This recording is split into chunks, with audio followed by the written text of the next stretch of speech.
the speed. That's a good play call. This is Green Bay Game Day, presented by Orthopedic Associates of Wisconsin. There is a difference. Broadcasting live from the shadow of the south end zone at Lambeau Field. Here's Alex Strofe. Away we go, Week 17 in the National Football League, live from Green Bay.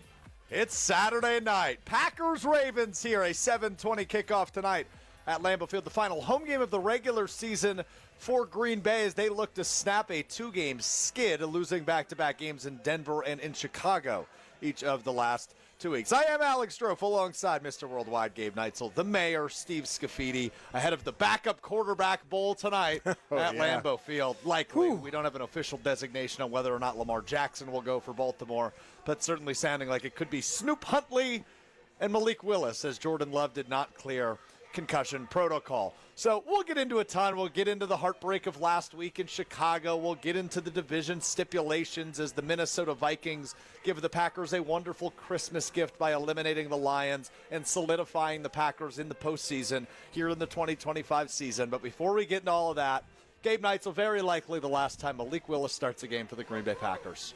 I guess no offense to Malik, I hope it's the last time he starts a game for the Green Bay Packers, because that means Jordan Love is going to be healthy, makes it through next week, and then starts the playoff game as well. But these 2 years with Malik, it just shows you how important it is to have a good quality backup quarterback that you can trust. I can't imagine that he is a member of the Packers next year because he is set to be a free agent, and this quarterback draft class isn't going to be nearly what everybody thought it was coming into the college football season. So teams are going to be looking. I think somebody's going to give him low-end starter money and an opportunity to compete for a job next year because of how good he's done for the Packers and Matt LaFleur. You have to be happy for the kid. He started, 3 games over 2 years? This will be his third start. And nothing but magnificent in those roles. For any team, you never know what the backup's going to be, right? Yep. He's going to come in, probably a younger guy. The Vikings and some of the other teams in this league have thrown in guys. Wentz was there, and then this Brosemer guy, whatever he's supposed to be, and he had 7 net passing yards for that game. So you never know what you're going to get. We got a guy that should have beaten the Bears in Chicago, filling in for Jordan Love. That's as good as it gets. I wish him the best. And if he's not here, that means Jordan Love's healthy, so we're good. Yep, that is correct. And we're not even going to do the entertain any of the thoughts that Malik Willis is a better quarterback than Jordan Love, because they don't really throw the football when Malik Willis starts a quarterback. Hard to believe some of that was going around, though. I still saw some of that this morning. I lied to you earlier. They only had 3 net passing yards. The Vikings only had 3 net passing yards. And they won by double digits. Max Prosper had 51 passing yards and then was sacked a handful of times, losing 48 yards on those. That's amazing. On those sacks. What did Jefferson end up with touchdown passes? Does he still have 2? Yeah. So I thought that was 2 because I said at a party I was at on Christmas, because I hate watch that whole game. I said Justin Jefferson only has 2 more touchdown passes than I do this year. I love that. I like that you hate watched it but left happy. Yeah. You left with the solidification the Packers will again be in the playoffs under head coach Matt LaFleur, who we will get to in the next segment. But just on the Malik Willis note, because I asked you this kind of jokingly before the show, I'm going to ask you it. You can answer it jokingly or seriously, however you want to open it. Gabe Neitzel, how will you remember the Malik Willis hair in Green Bay? Honestly, I am going to remember it incredibly fondly. He saved the Packers early last season, because it was the first game, and you're sitting there going, man, Malik's going to be starting this next game after Jordan Love gets hurt down in Brazil. And, you see it every year. The numbers of, you start 0-2, the percent chance of you making the playoffs just goes down. And I did not have any faith in Malik Willis because of what he did in Tennessee. He had former teammates and guys like Taylor Lewan going on national television saying this guy doesn't know ball, he can't win with him, all these different things. Yeah, I believe it was your co-host, Jen Latta, who had a report that he struggles with football, I believe was the terminology. That is correct. I remember hearing that. That was somebody that she had talked to, and all he did was be fantastic for the Packers last year. Even in the game, the one game that now he's played in 2 games, both against the Bears, where he's come in and the team has lost. He was still It wasn't on him last week. Absolutely. Yeah, I know he fumbled he probably got out of the snap a little too quick on the 4th down turnover, but they shouldn't even been in that position. Correct. He led them to a game-tying field goal in this building last year against the Bears in the regular season finale. Every time he has been asked to step up for the Packers, he has always answered the call, and that's all you can ask for out of a backup quarterback. And he has been a very valuable member of this team the last couple of seasons because of what he's been able to do. If and when he leaves, and it's probably He will have to probably when, he has earned random jersey honors. I would be proud to wear a Malik Willis jersey after he's gone. That's a great call.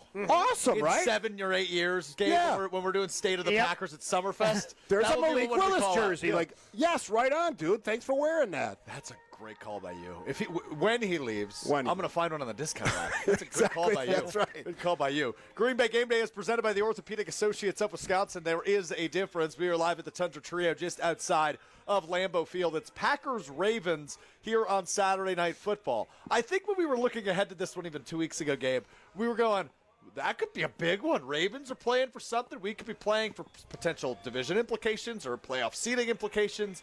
And now all of a sudden we're here, and you're going, the Ravens aren't very good.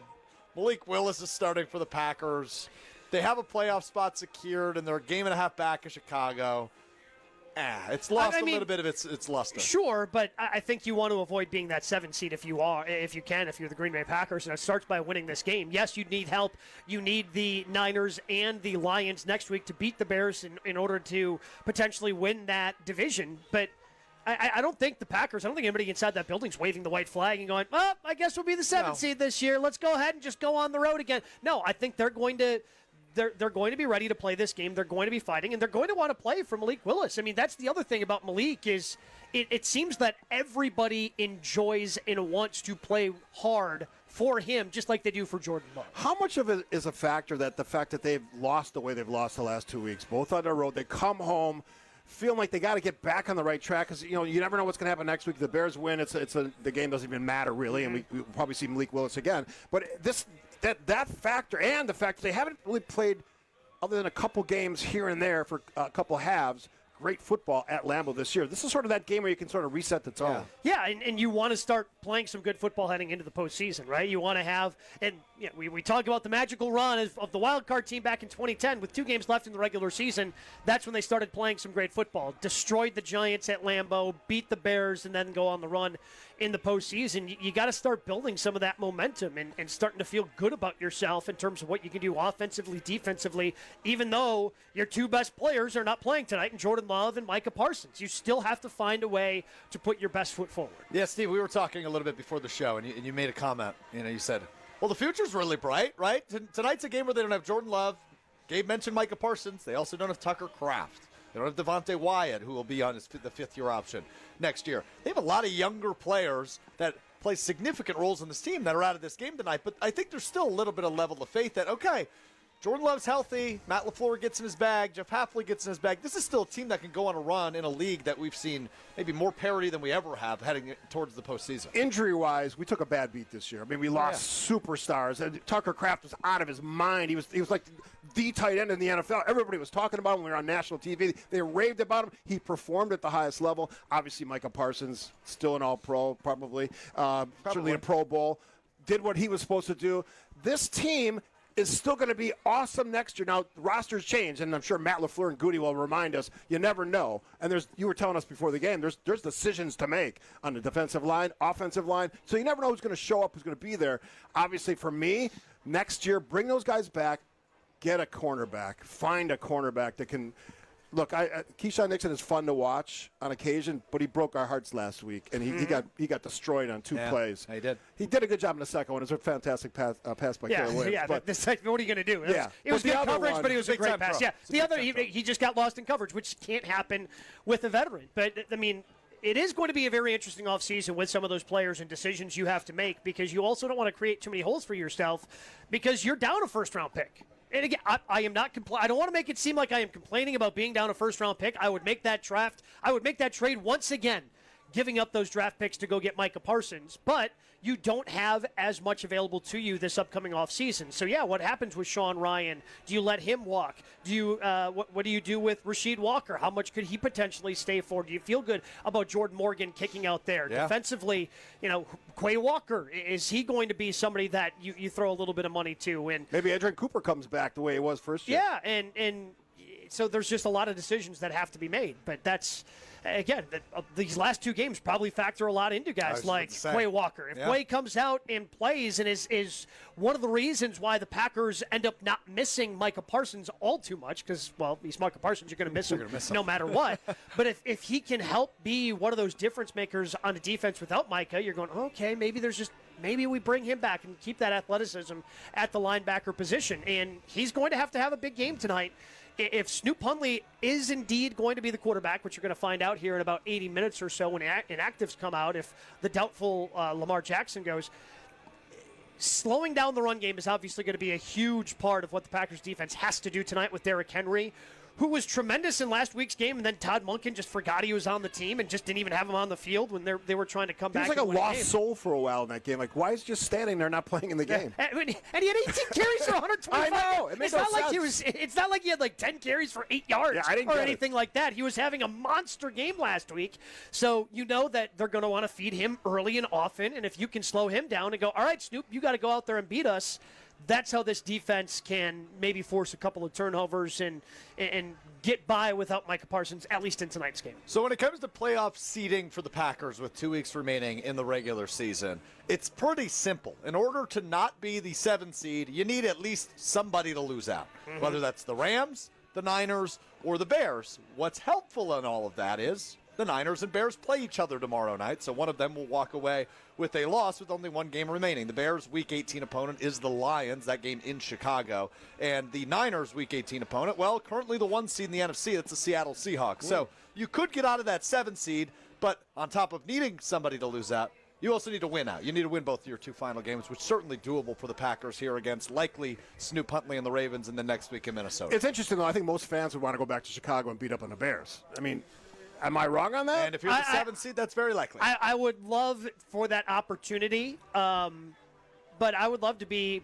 having a home game here instead of playing the Bears for a couple weeks. I just firmly believe that that's the next step that this team can be taking. Like, if you're the 7th seed for the 3rd straight years, 5 years ago, it didn't exist. Out. We'd have a completely different LaFleur conversation this year if this was the 3rd year in a row didn't make the playoffs. Correct. Yeah, if they were sitting there as the 7th seed, needing these things to happen in order to get in, last week would have been an even bigger disappointment because you'd be on the outside. Well, the point is fair. I think we would all agree the 7th seed was a good addition to the NFL because there's so many non-division winners that have better records than divisional winners, right? Like, you look at the Packers at a 9-5-1 right now. Well, despite losing to them earlier in the year, the Carolina Panthers are leading the NFC South. I think if we said straight up which team do you think is better and more deserving of a playoff spot, despite the result earlier in the year, you pick the Packers. You just would. They're a better team. And that's why I think you look at the 7th seed, which has won several times, if I'm not mistaken, since it was rolled out, Packers being one of them. Hell, the 1 seed lost last year. Weren't the Lions the 1 seed? Yeah. Lions were the 1 seed, lost right away. Mm-hmm. Yeah. So no guarantees. Playoffs. Well done. It's not a half bad impression by you, actually. I mean, I feel like we've said it all year now, but the parity this year in the NFL, it really truly feels like anybody can beat anybody, which is why you want to have as many advantages in the postseason as you possibly can. And this team is going to be without some of their advantages because of the injuries that they've suffered. So you'd like to have home field advantage and try to be able to, go to make a Super Bowl run that way. But again, they need a lot of help in order for that to happen. It just felt like that's the next step. And I know it was so clean for the teams in the 90s where they finally made that step in 95, won that division. Shout out to Yancey Thigpen, who made that drop 30 years ago. 24th, all those years ago, 24th of December. I was at the game. Couldn't 30 believe years it. Ago. Went from, oh, my God, to, oh, my God, what just happened? It was incredible. So you win, obviously you win the division for the first time. You end up going to that NFC Championship game, and then you win the Super Bowl the next year. You end up being the 7th seed again. It just kind of feels like you're stuck in this, despite making the move for Micah Parsons, it kind of feels like you're in this little bit of a rut, and you have to find a way to break through that ceiling and put yourself in a better spot in the postseason. So that's another, and obviously we'll have this conversation as we get closer and closer to the offseason, but that's where Ed Policy comes in. He's got decisions to make at the end of this year. 1 year following this year, 1 year left on both Brian Gutekunst and Matt LaFleur's contracts. They're the 7th seed and they lose in the wild card round. Is it time to make a decision at one of those spots, GM or head coach? That will be something Ed Policy has to figure out this offseason. Yeah, and I know a lot of this conversation this year has been around Matt LaFleur. Like we've ridden the roller coaster with Matt.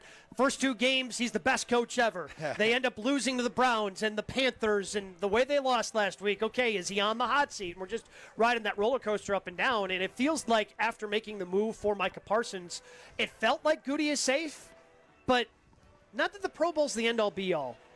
But when those rosters come out and you only have 1 Pro Bowler, look, I understand that Love is probably a snub in my mind, but still, if you want to be a championship caliber team, you need more than 1 Pro Bowler. You need more guys that can make a bigger difference. That's the bad side. On the plus side of this conversation about talent in this team, they haven't been blown out of a game all year. Yep, they're in every game against some really good football teams. So it's hard to say they're, on the down slope, because they're not. They got a young team. They're going to be great next year when everybody comes back. Well, to your point, hopefully. that was something they struggled with a year ago. Yeah. Right? Yeah. So, and that's against really good teams. They lost all those games last year. That hasn't been the case in 2025. To Gabe's point, I guess on the flip side of Gabe's point, they really have 3 Pro Bowlers, right? One of them tore his ACL on November 2nd, and Tucker Kraft. And Love probably More a than snub. likely. I mean, You sure. feel really good close. about him as your franchise quarterback, so I Yeah. guess I don't really care if he's a Pro Bowler or not. Rashawn Gary was a Pro Bowler last year. Sure, but I just it shows you that maybe there's not as much. Well, again, I feel like the roster is in a good spot in order to win a Super Bowl. Yeah. I mean, you think about the team in '96 had 3 Hall of Famers. They had Reggie, they had Leroy, they had Brett, and a number of other Pro Bowlers. Like Chewy was a Pro Bowler throughout the course of his career. Robert Brooks had a almost 1,500-yard season in 1995. Yeah. Antonio Freeman broke his arm in '96. They came back, still almost had 1,000 yards. There was a lot of talent up and down that roster. Frank went to a Pro Bowl, obviously, and I think they had 7 Pro Bowlers and 3 or 4 All-Pros in 2010 when they won the Super Bowl. So while I think that there isn't, I think the bottom of the roster certainly has come up. The top end. You think of the Super Bowl teams, the teams that go there, the top end of those rosters are usually pretty good. And right now, the way that the rest of the league looks at the Green Bay Packers roster, they don't see a lot of top end talent. With this disclaimer, if they win those games they should have won, they'd have a lot more Pro Bowlers on this team. Because the record dictates a lot of this stuff. Yeah, sure. And those games are close. Could have went our way, didn't. And that's why we have the record we have. Green Bay Game Day is presented by the Orthopedic Associates of Wisconsin. Steve Scafidi, Gabe Neitzel, Alex Strofe with you. We are here at the Tundra Trio tailgate, and you know it wouldn't be Wisconsin football without brats on the grill and Coop's mustard on top. Coop's part of our game day tradition, part of my game day tradition. From classic yellow to spicy brown to jalapeno and all the in-betweens, they bring the flavor. Coop's mustard, spreading the love since 1897. Steve Scafidi did some research this morning. He's going to tell us about it. Oh, my goodness. I'm a little bit nervous. That's what happens when you get up at 4 o'clock in the morning. I woke up to a tweet from Steve saying, I can't wait to talk about this. Oh, my goodness. Steve Scafidi's time to shine on Green Bay Game Days next. More Green Bay Game Day coming up on ESPN Wisconsin at 620 WTMJ. Get ready, Bucks fans. Wisconsin's Midday News with Greg Matzik and Jessica Ty is taking you courtside. Bucks Insiders is your inside look at player updates, game previews, and exclusive analysis with special guests all season long. Guys are like having fun, like there's a real energy. Powered by Pella Windows and Doors of Wisconsin. Tune in every Thursday at 12:35, only on Wisconsin's Midday News. Hey, it's John McGivern here. You know I love Network Health. One of the reasons is that they're local and they understand how important that is. Their exceptional customer service isn't just words on a page. It's what they do. It's what they've always done for over 41 years. Call 833-7-NETWORK today. HMO and POS plans underwritten by Network Health Plan. Compensation has been provided for using this endorsement of Network Health. Oh no, there's only seltzer left, and it's passionberry almond fruit? Who comes up with these? Kick the aluminum can to the curb and mix up a cocktail you actually want with Tito's. It tastes great, it's gluten-free, and it's available in a variety of sizes for your convenience. The flavor abilities are endless. Tito's Handmade Vodka, the official spirit of whatever you want to drink. Distilled and bottled by 5th Generation Inc., Austin, Texas. 40% alcohol by volume. Savor responsibly. At every meeting, at every new beginning, at every celebration, we make better happen. At Cousin Subs, better is more than just a word. It's a promise we serve at every party. Our customizable party boxes, box lunches, party chips, and dozen cookie boxes offer the options you need to please any crowd. Whatever the occasion, we will never settle for being just good enough. Order on our mobile app or online at cousinsubs.com. Cousin Subs, we believe in better. Recently, a seller that unfortunately ended up choosing another agent called me. She said she made a mistake, and what she was expressing to me sounded like she kind of was bullied into signing with him. Is it typical? Not always, but it will never happen when you hire a Century 21 Benefit Realty agent. I want our agents to be able to look in the mirror and say, I'd want to work with me, not because they're good at saying what you want to hear or offer the lowest commission, but because of trust. Because if you're not feeling that from your agent, that's a problem, and I don't want that. At 1.9% on the listing side of your sale with our commission capped at $19,000, Century 21 Benefit Realty leads with a very fair and transparent commission structure with maximum marketing that can get your home sold fast and for the best price. And saving money matters, but working with someone who will tell you exactly what you need to know up front, that creates trust. And that matters too. This is Angela Calais with Century 21 Benefit Realty, benefit-realty.com, where you pay less for full service. Each office is independently owned and operated. Are you sick and tired of sad, skimpy, frozen pizzas that lack toppings and flavor? Problem solved. Screamin' Sicilian brings the party to pizza with mountains of whole milk mozzarella, premium meats, and veggies stacked to the sky. No tweaks necessary. Just tons of toppings and amazing flavor. Just bake it, bite it, and let it rip. Mamma mia! Find Screamin' Sicilian in your local grocer's freezer section. Screamin' Sicilian. Toppings piled high, screaming loud, always delicious. Wisconsin's Morning News is here for you every weekday morning starting at 6 a.m. Vince Petrano. Trump administration planning to resume garnishing the wages of some student loan borrowers who are in default. Eric Bilstad. A Milwaukee police officer taken to the hospital after getting bit by a police dog. And traffic with Debbie Lozica. A couple broken down vehicles out there. Actually, there's a crash also on the off-ramp to 70th Street. The news you need to know. Wisconsin's Morning News on WTMJ. This is Green Bay Game Day, presented by Orthopedic Associates of Wisconsin on ESPN Wisconsin and 620 WTMJ.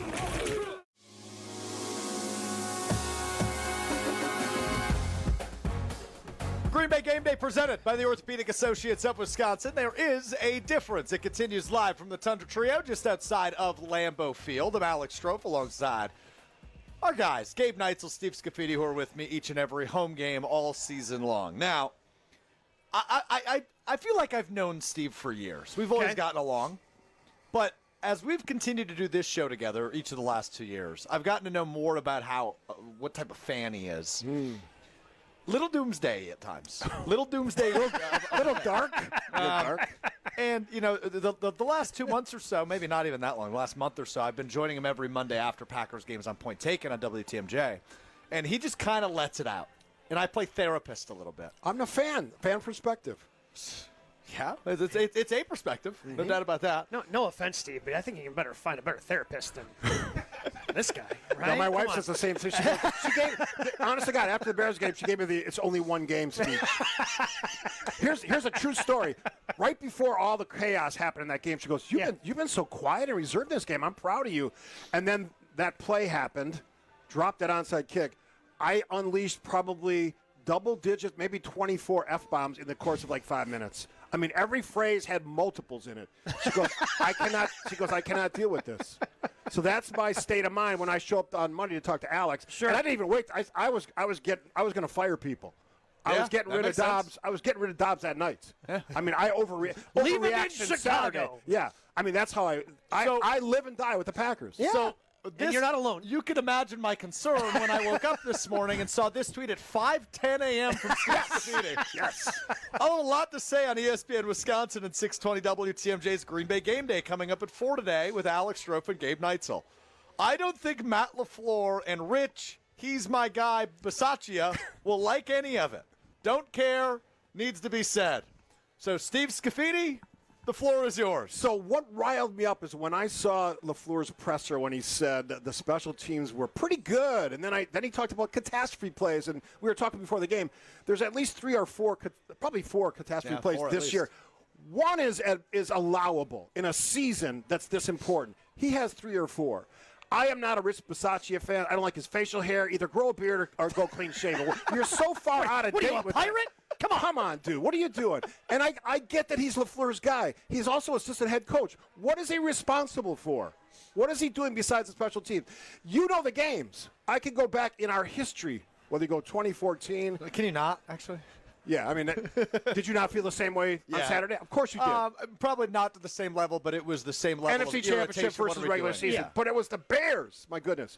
So I spent some time on that, and we know that the previous 2 guys in that position, special teams, one guy's, I believe, out of football. Meninga? Sean Meninga? And then Creighton or Drayton, what's his name? Drayton. Drayton. He's the coach of Citadel, and he's got like a 5-27 record. So he went on to great success in college. It's his alma mater, so I'm sure he has a cushy job and a big salary. But Rich Bisaccia, please explain to me what this guy's magic is other than he's Matt LaFleur's friend. Now, as Gabe and I brilliantly discussed on Twitter last week, look, they're not going to fire him. It's in the season. They're a 9. What are they? 9-5-1. Yep. Yeah. They're not going to fire him. Mm-hmm. You're going to the playoff, so that's a given. But I demand better. I want a better team. So I looked up Matt LaFleur's record. Great regular season coach. Mm-hmm. Basically 2 wins to every loss throughout his whole career. He obviously went to the NFC Championship game with Aaron Rodgers. He's made the playoffs now 3 straight years, albeit probably the 7th seed, which would have been a thing about. What did you say, 5 years ago? Yeah. Yep. But at home in Green Bay at Lambeau Field, he has a losing playoff record, which is never acceptable. So don't tell me he's a great coach. Anybody. Now, this argument that I've heard online and on radio all this week that, fans are saying he's not a good coach. Everybody said he's a good coach. He's not a great coach. Great coaching is defined by getting to the playoffs, advancing in the playoffs, getting to the championship games, or getting the Super Bowl. He has not done that other than the first year with Rodgers. What is he, 2-2 in his playoff career at home?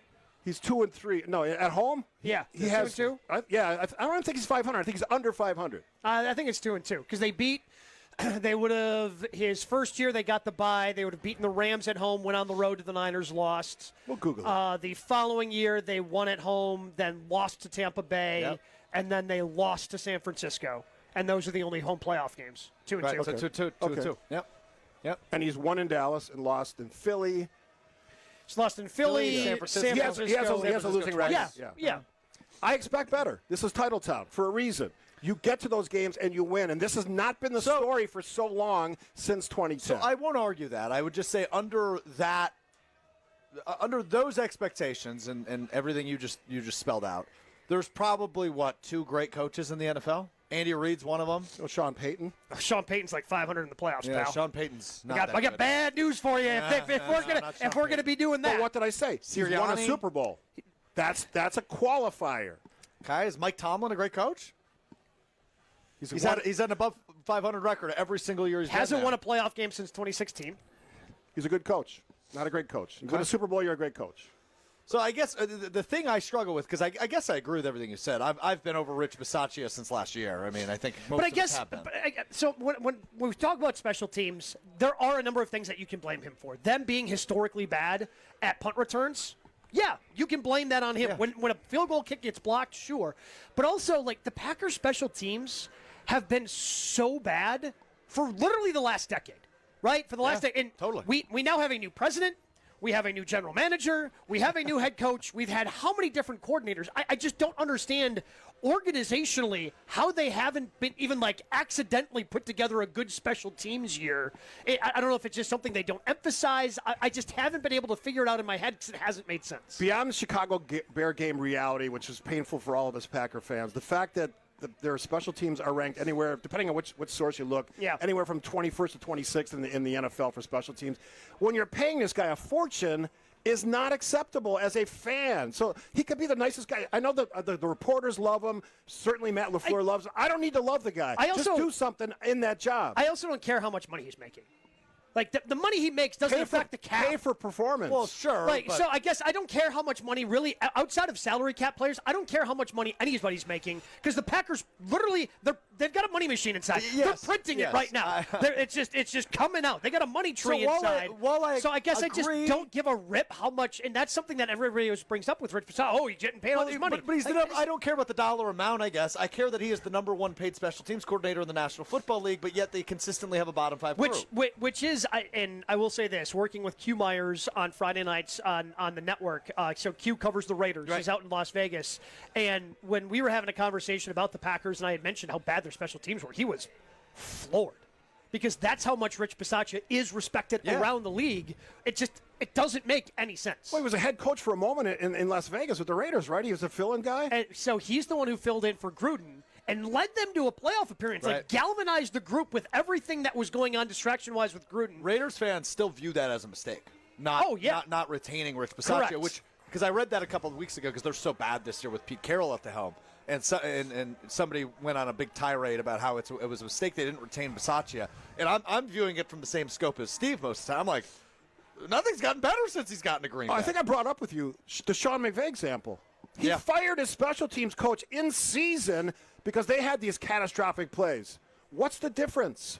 What's the difference? It's the first time McVay's done that in his really successful tenure in in-season coaching change. Again, something LaFleur has never done. I look at, while there are things you can certainly blame Rich Bisaccia for, I do not blame Rich Bisaccia for what happened in Chicago. Did you hear his presser? I don't either. It's on Romeo. This is what I didn't like, though. He complained about the fact that the configuring of how the NFL makes them position themselves is part of the responsibility of why that happened. I'm not buying it. You play within the rules of the NFL. You have to go after that ball. I thought he was timid. That's not on Rich. That's on Romeo in the moment. You have to go after the ball. I thought he waited for the ball. You think Rich Bisaccia in practice before the Bears game was like, okay, Romeo, here's what you do. You got to be timid and let the ball play you. No, that's not what he's doing. Come on, Steve, you're smarter than this. Better coaching means those guys are going to be aggressive. The Bears were aggressive. That's why they got the ball. Yeah, I mean, that's on Romeo. It's 100% on Romeo. Of course, it's also the players, but it's also the coach. The coach is ultimately responsible for the conduct and performance of his players. Okay, all right, then I don't want to hear that. Then you need to hold Jeff Hafley to the same. Absolutely, absolutely. But I didn't hear anybody blaming Jeff Hafley after Keyshawn Nixon blew coverages. Well, if you would have asked me, I would have blown him up too. I was unhappy at everybody. We just had that conversation. We're like, oh, Keyshawn blew this coverage. What? Okay, then we have to keep that same energy if it's always on the coaches and never on the players. I love the passion here. I blame players more than I blame coaches most of the time. You do, because players are the ones out there. Like they deserve the majority of the credit. They deserve the majority of the blame. And coaching can certainly make a difference. But I no matter what sport we're talking about, it usually comes down to the players and the caliber of the player. You are right. It's a good self-evaluation by you. It's something I've picked on working with you. And I don't think it's necessarily wrong to blame the players, specifically in this situation. Yes. It's more on Romeo Dobbs than it is Rich Bisaccia. However, I don't think that doesn't make the Rich Bisaccia conversation worthwhile. Oh, yeah, look. How many times have we had this conversation? I think in the bottom 5 of like qualified punt returners this year in terms of yards per return. 3 of them? I think the Packers have 3 of them. All right? Like, so I'm not trying to defend Rich, like the overall picture, because the special teams are indefensively bad. I am just saying in the specific instance of last week, he had Romeo in the position. Romeo has to go make that play. Like, and again, you're a professional football player. Like, a high school coach is going to tell you you can't let that ball play you, because especially, I mean, you hear about it all the time with shortstops, right? Hey, you can't let the ball play you. You got to be aggressive, and that's a round ball. Like that's going to take a truer hop than whatever a football can do once it's on the turf. It was a moment that you could not let that happen. You could not let that happen, and it happened, and it was the most. Well, and the crazy part is, it just blew us away as fans. As critical as I've been of Romeo at times this season, and I have been very critical of Romeo. I feel like he has gotten too many targets at times. His skill set of being somebody that is good at operating in crowds, his hands are fantastic. Like, that's the guy I probably want in that spot, and he just let the team down. Well, over at ESPN.com today, the title reads, Packers playoff hopes hinge on special teams, written by Rob Demovsky, who's going to join us coming up next. Can't wait to hear Scafidi and Demovsky on special teams. Oh, so we're not even going to play in the playoffs? If we're hinging it on special teams. I don't know how long they're going to last. That's painful. Hey, Brats, Coolers, friends, you've got it all but rolling into the tailgate with a clean car. The real MVP move. Keep it spotless with the Tsunami Express Car Wash membership. 13 locations and growing. Easy to swing through on your way to the action. Tsunami Express, wash, chill, and repeat. Rob Demovsky from inside Lambeau Field joins us next on Green Bay Game Day. More Green Bay Game Day coming up on ESPN Wisconsin at 620 WTMJ. Put a little wow in your winter at the 31st Annual Lake Geneva Winterfest and America's Snow Sculpting Invitational, January 28th through February 1st. Watch 15 top teams create breathtaking masterpieces in snow right before your very eyes. Enjoy bonfires on the beach, a kids' play area, live entertainment, and a sparkling downtown ice sculpture walk. Plan your Winterfest getaway at visitlakeggeneva.com. Lake Geneva, where it's always been the place for winter magic. Hey, it's Alex Strofe. When it's game day, every detail matters, from the perfect seat on the couch to the perfect spread on the table. For over 125 years, Coops has been bringing incredible flavor to the table with 14 bold mustard flavors that turn good food great and great food amazing. Whether it's brats, burgers, or pretzels at halftime, Coops isn't your ordinary mustard. It's extraordinary mustard. So this football season, bring the bold, bring the flavor, bring Coops. Coops Mustard, spreading the love since 1897. I've been to my fair share of green and gold games, and the best way to get there is with Accutrans Group. At Good Karma Brands and ESPN Milwaukee, we use Accutrans Group to get our partners to and from Green Bay, and it's always first class. From stadiums to concerts and tailgates, your game day fun starts the moment you step on board. Sit back, relax, and let their professional chauffeurs handle the traffic while you enjoy the ride. Accutrans Group is Milwaukee's premier ground transportation, available 24/7 with sedans, SUVs, limos, vans, and buses. Book today at Accutransgroup.com. It's here on consignment from over 10,000 nationwide partners. From very high-end, distinctive furniture, unique antiques and original art, to tasteful home decor that can fit almost any budget. Premium home decor priced right at 25 to 40% off retail prices. This is Katie with Design Exchange, where discerning buyers with discriminating tastes come to find premium home decor at a value. Design Exchange in Heartland and Pewaukee. Design Exchange. Smart interior designers know that what they'll see here is going to be almost impossible to find anywhere else, especially at our consignment prices. Premium home decor that's gently loved and close to new. And what we carry can raise the wow factor of anyone's home decor. This is Katie with Design Exchange, where discerning buyers with discriminating tastes come to find premium home decor at a value. Design Exchange in Heartland and Pewaukee. Design Exchange. A buck in today's world doesn't go far unless you're spending it at Griffin. Because for just $1 over cost, you can buy brand new tires from us. Buy one or a whole set. This is Jim Griffin. Any major brand. We'll put you in new tires for just $1 over our cost with free tire repair and lifetime rotation. That's right, $1 over cost, and we'll even show you the invoice to prove it. So what's the catch? There's really no catch. You don't have to buy a car or a truck from us. We'd like it if you did, but our only requirement is we put them on for you. Buy one, two, or a set of four. The $1 deal at Griffin. Available at Griffin Chrysler Jeep South 27th Street and Griffin Ford Waukesha. The $1 deal at Griffin. Make your dollar go further.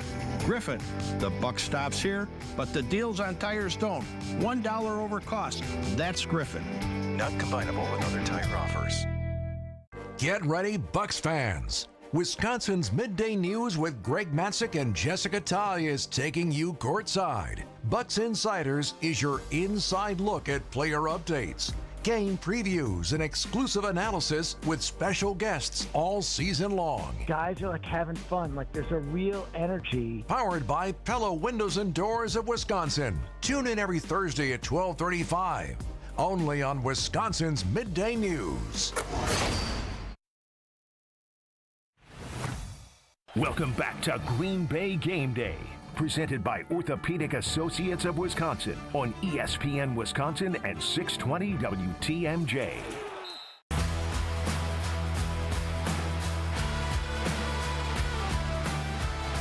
Game Day is presented by the Orthopedic Associates of Wisconsin. There is a difference. Alex Strofe, Gabe Neitzel, Steve Scafidi, the mayor, with you live from the Tundra Trio just outside of Lambeau Field. Week 17 of the NFL season, and I made this joke last week. I'm going to do it again. Live from Green Bay, it's Saturday night. Packers-Ravens coming up, 7:20 kickoff, and joining us now is ESPN NFL Nation reporter covering the Packers from inside Lambeau Field, our buddy Rob Demovsky joins us now. Rob, happy Saturday for the second week in a row. Yeah, I guess this is the norm now, right? Just a Saturday to Saturday, right, Strophy? Well, the thing that worries me is that it may be more of the norm because maybe we'll get a Saturday playoff game, and I guess that's really neither here nor there with a couple weeks left. But we just had a very fiery debate between Gabe Neitzel and Steve Scafidi about Rich Bisaccia and the special teams, and over on ESPN.com, your headline today, Green Bay Packers playoff hopes could hinge on special teams. Obviously, after the blunder last week, what did you learn this week about the Packers special teams moving forward? Well, I learned that if they're in an onside kick situation again, Romeo Doubs is going to be out there just like he was on one side. I think it was Jaden Reed on the other side because Rich Bisaccia says Romeo Doubs has some of the best hands that he's ever seen. So, I guess we can cross that off the list of things that might possibly change because it won't.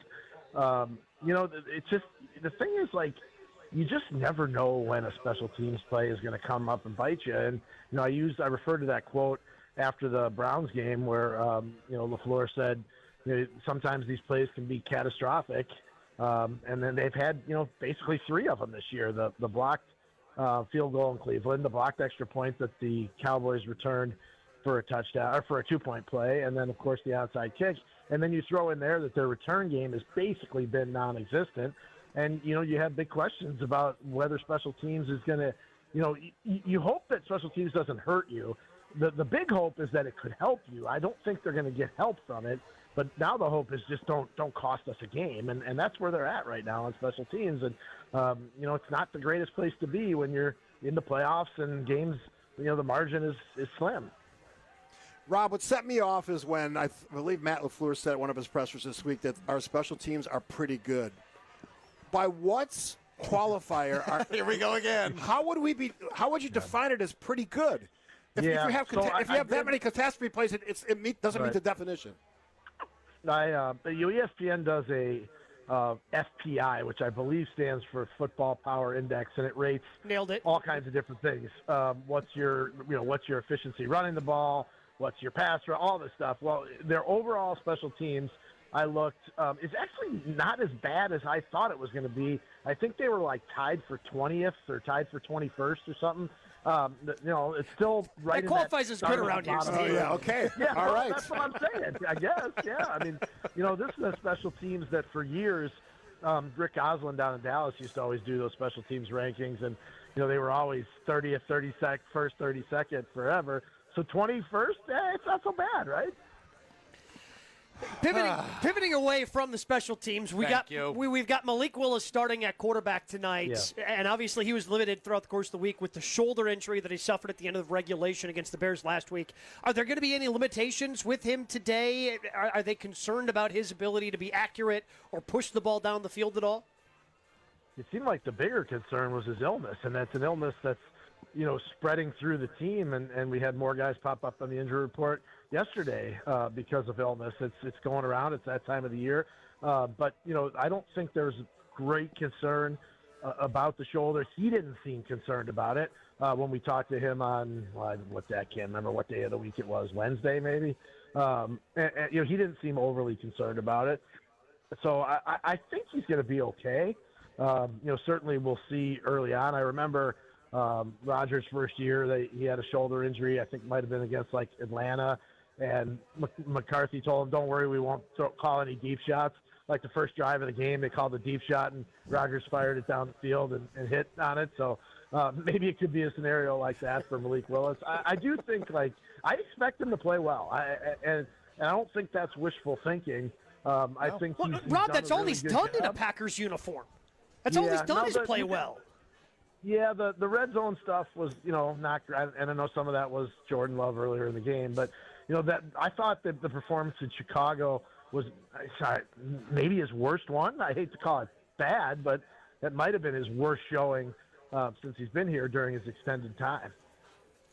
Rob Demovsky, ESPN NFL Nation reporter, covering the Packers with us here on Green Bay Game Day, which is presented by the Orthopedic Associates of Wisconsin. There is a difference.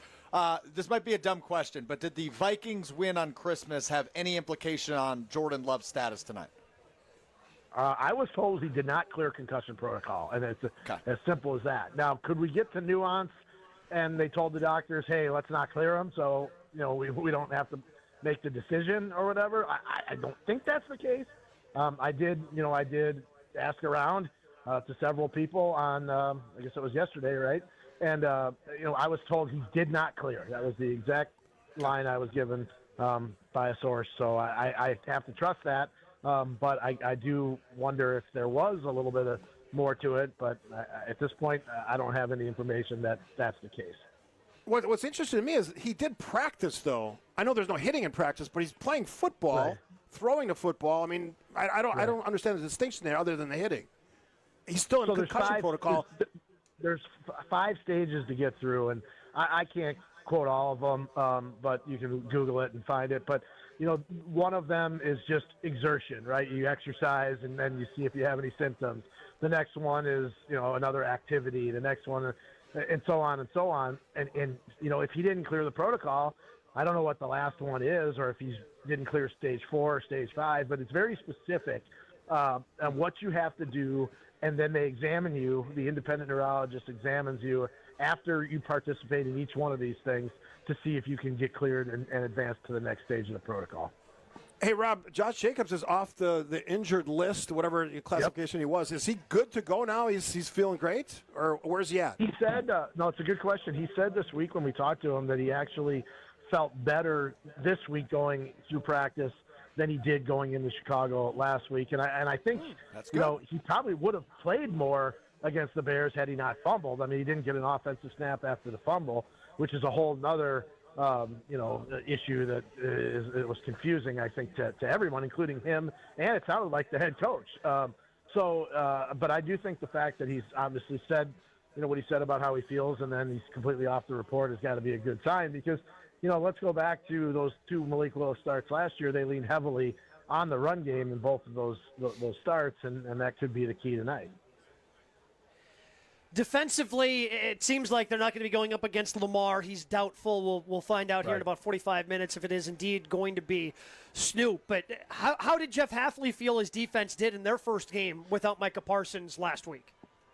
Yeah, he was relatively happy, Gabe, with the pressure. And if you look at the numbers, they pressured Caleb Williams more than Caleb Williams has been pressured all season. It was like on 40-some% of his dropbacks. Now, if Warren Brinson gets that sack without grabbing the face mask, it's a totally different game probably, right? It was 3rd and 20, and they probably get off the field there. God, Rob had to remind us of that. Oh, my goodness. Well, it's just unfortunate because he stuck his hand out. All he did was stick his hand out and then get stuck in there. Okay, that's right. Yeah, well, I mean, he's not trying to do it. No. Just, it obviously happened. So I do think, but to answer the greater question, I do think he was fairly pleased with the pass rush. Obviously not happy with some of the miscommunications on the back end. And, he wouldn't necessarily blame Keyshawn Nixon, but I think we all kind of if you read between the lines, he more or less said that, Hobbs and him kind of screwed up that play. And, and then the last play of the game, I don't know that Nixon did anything wrong. He just got beat. It was just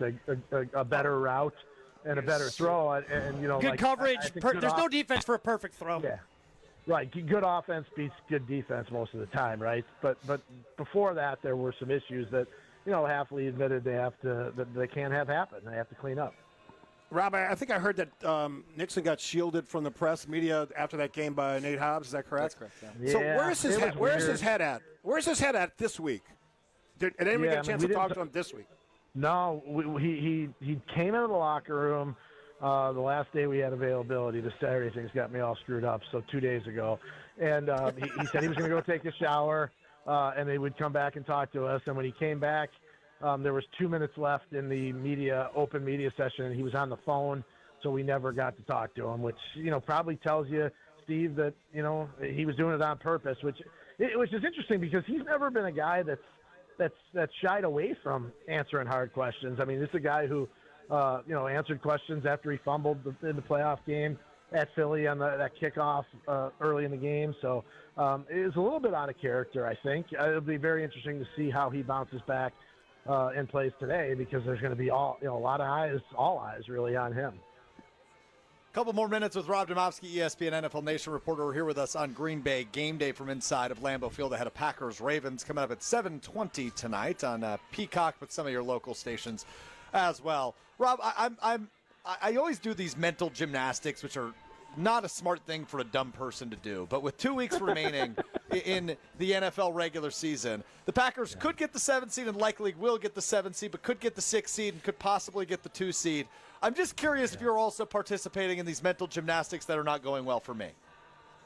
Here's what I do it for personal reasons. I want to know where I'm going, what time I have to be there, and what the travel or not travel is going to be like. So to me, that's where I look at it. And then I've realized, Alex, over the years, you can go through every single scenario and you still might have forgotten one scenario. So it's pretty hard to tell. I mean, they're not out of hosting a playoff game, and maybe more if they can get up to that 2 seed. It's a long shot, but I just go back to this. I remember in Philly last year, after that loss, Matt LaFleur said something to the effect of, "We've got to get these playoff games at home." We've had 3 playoff games with Jordan Love at quarterback the last 2 years, and all 3 of them were on the road. Obviously, winning at Dallas, losing at San Francisco, losing at Philly.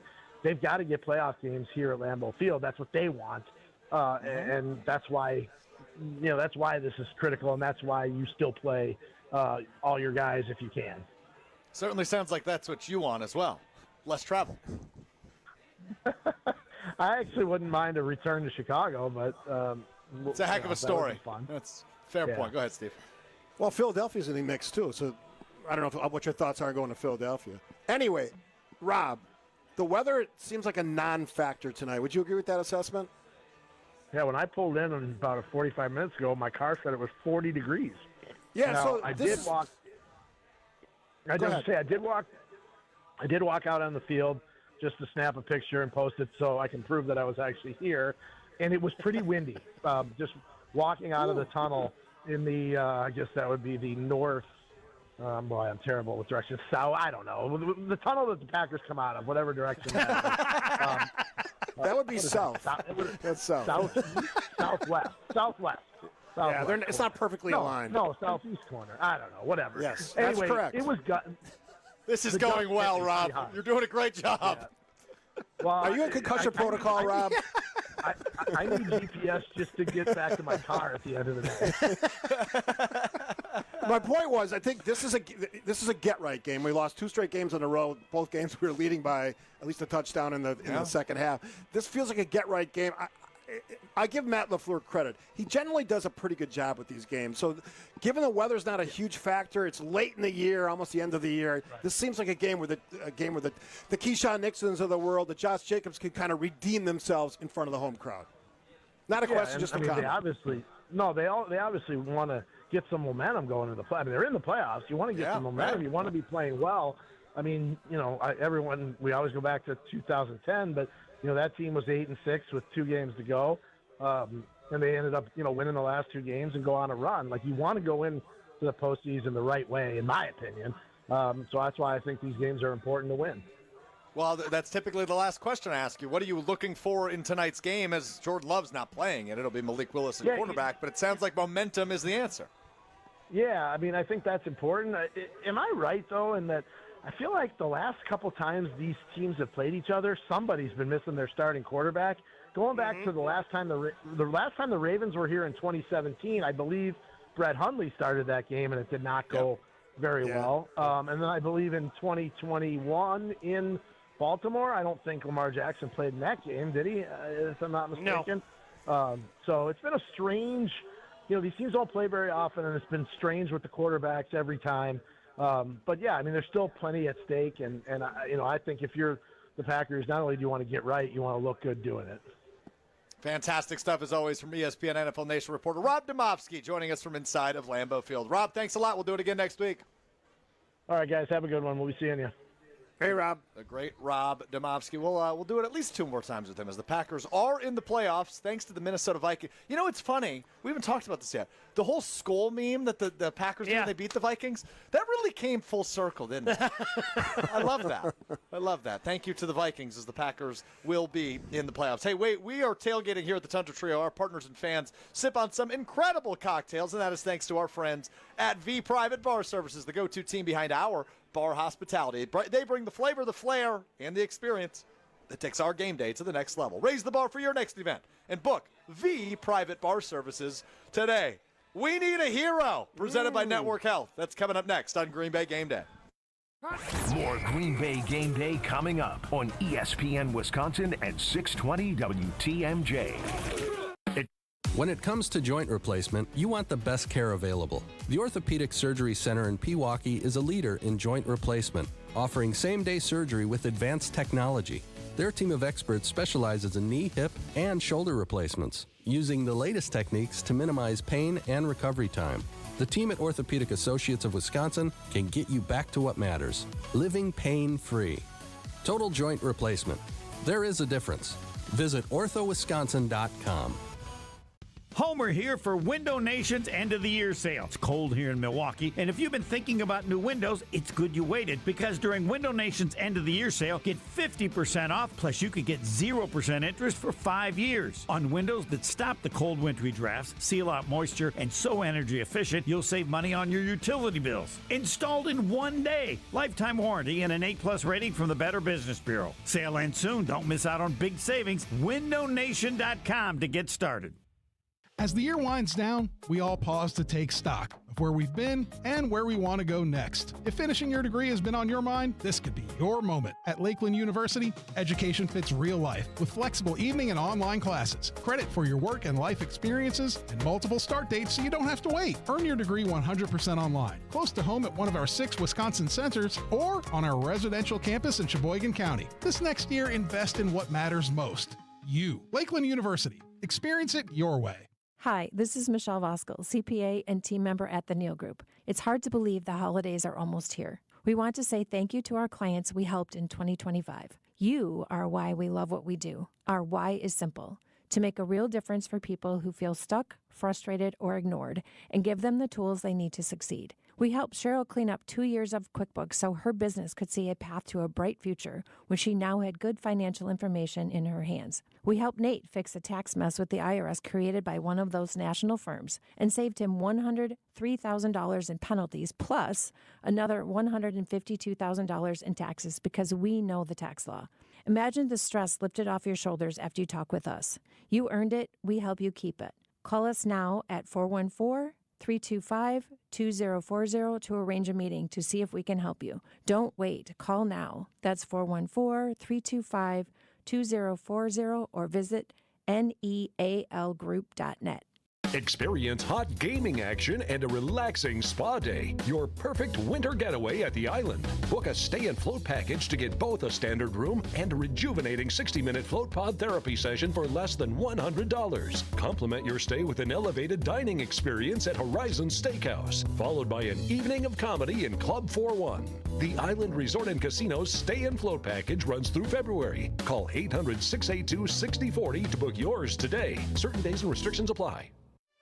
For over a century, local broadcasting has evolved with the needs of the community. We move past the stigmas of opinion journalism and bring the most relevant news online, on air, and on the go. You have trusted us with your news, sports, weather, and entertainment. Trust us to keep moving with you. Text radio to 52886 and tell Congress local broadcasting is here to stay. Winter in the Windy City. Time to drop off a few gifts. Miles Turner going downfield. He'll hammer it down. Serving up a facial on Isaiah Stewart. It's Holiday Hoops in Chicago as the Bucks take on the Bulls. How about that play from the big fella? Our Bucks Radio Network game day coverage starts tonight at 6:30 on the home of the Bucks, WTMJ. Is is Green Bay Game Day, presented by Orthopedic Associates of Wisconsin on ESPN Wisconsin and 620 WTMJ.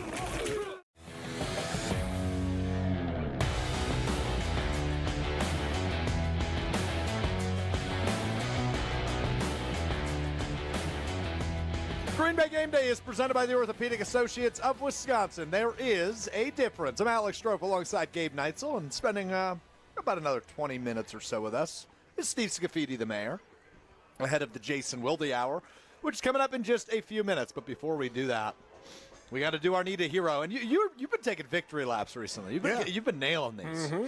I'm going to surprise you today. I mean, I mentioned them already. All right, well, we'll leave it at that for now. Rich Bisaccia? We can only hope, right? Now, that was well done. Hey, Network Health honored to serve many veteran members, and they're also proud to count veterans among their employees because they are based right here in Wisconsin. They're able to develop health plans specifically with their veterans in mind. Network Health.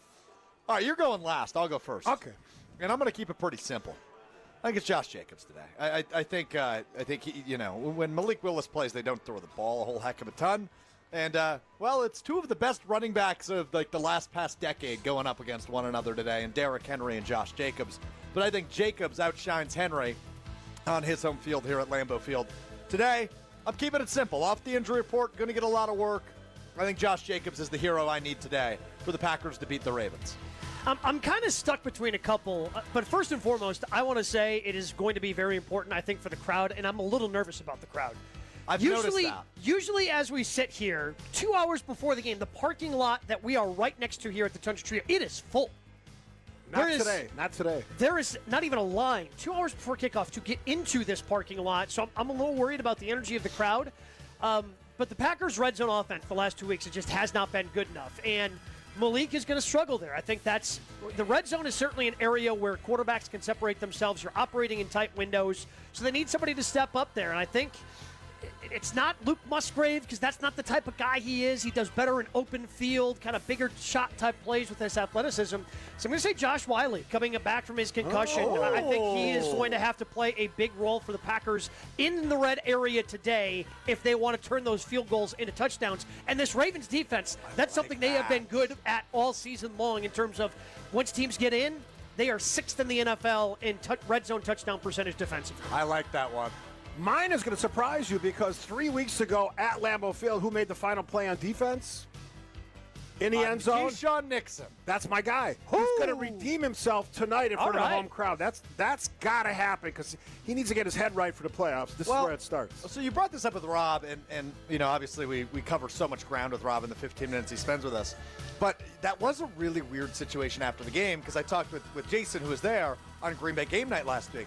So Keyshawn was going to talk to reporters after the game, and Hobbs kind of stepped in front of him like I'm doing to Gabe right now and said, yeah, he's not talking tonight, which is just strange to me.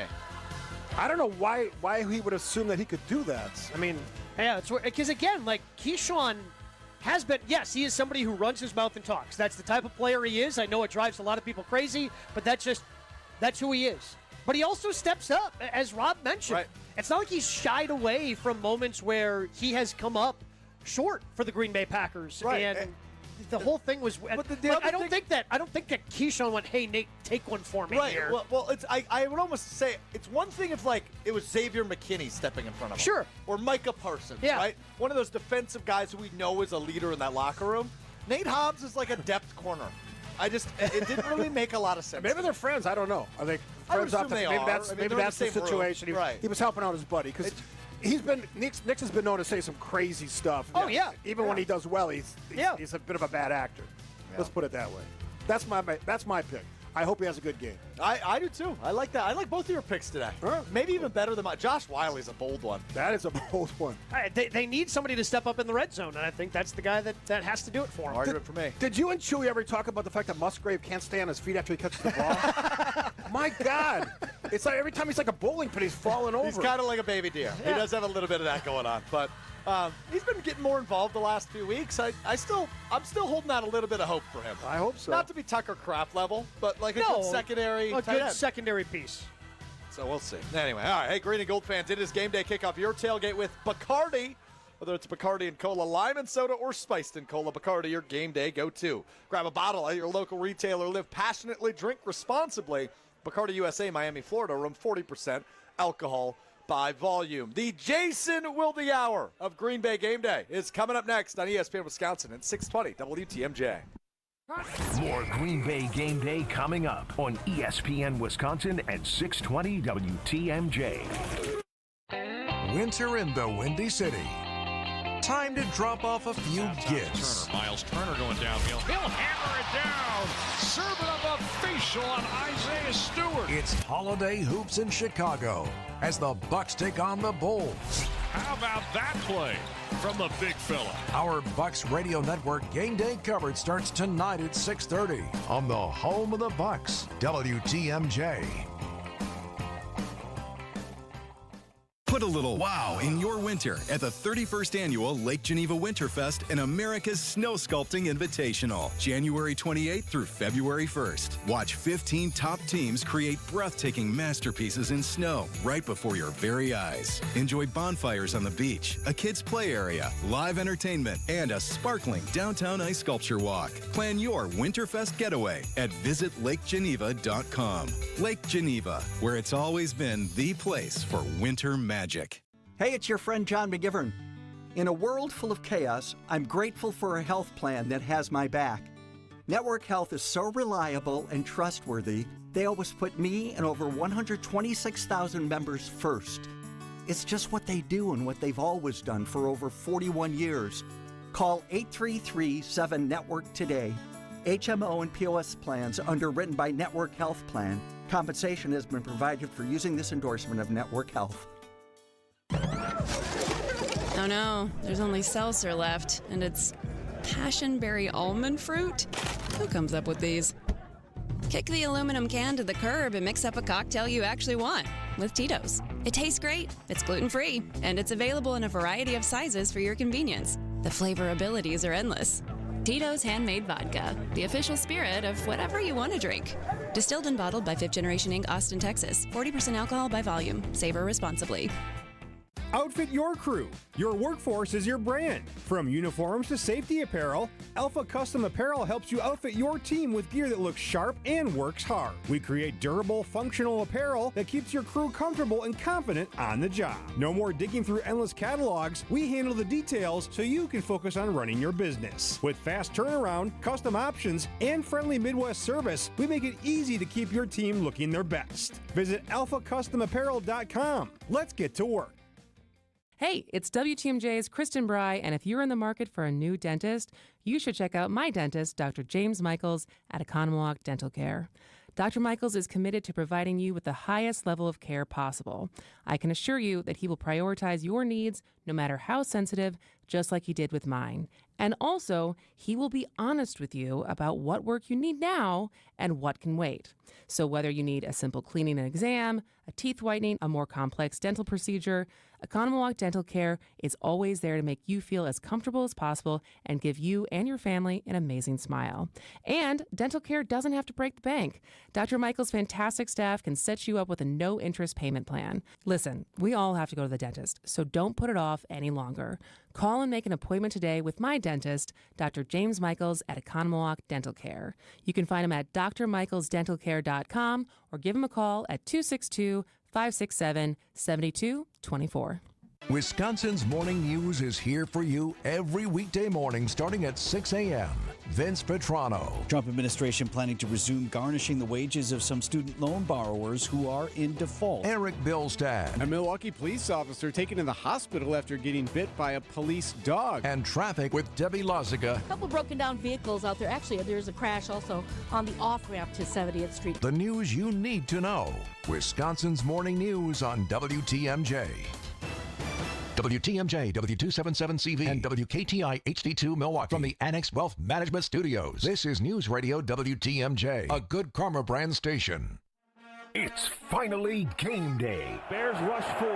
Willis floats one deep. He's got Dobbs. He's got it. Touchdown, Green Bay. And the countdown to kickoff starts now. He's going to throw it. Oh, pressure in his face. Fires, and it is caught. A strike for Willis to Musgrave. 4th and less than 1.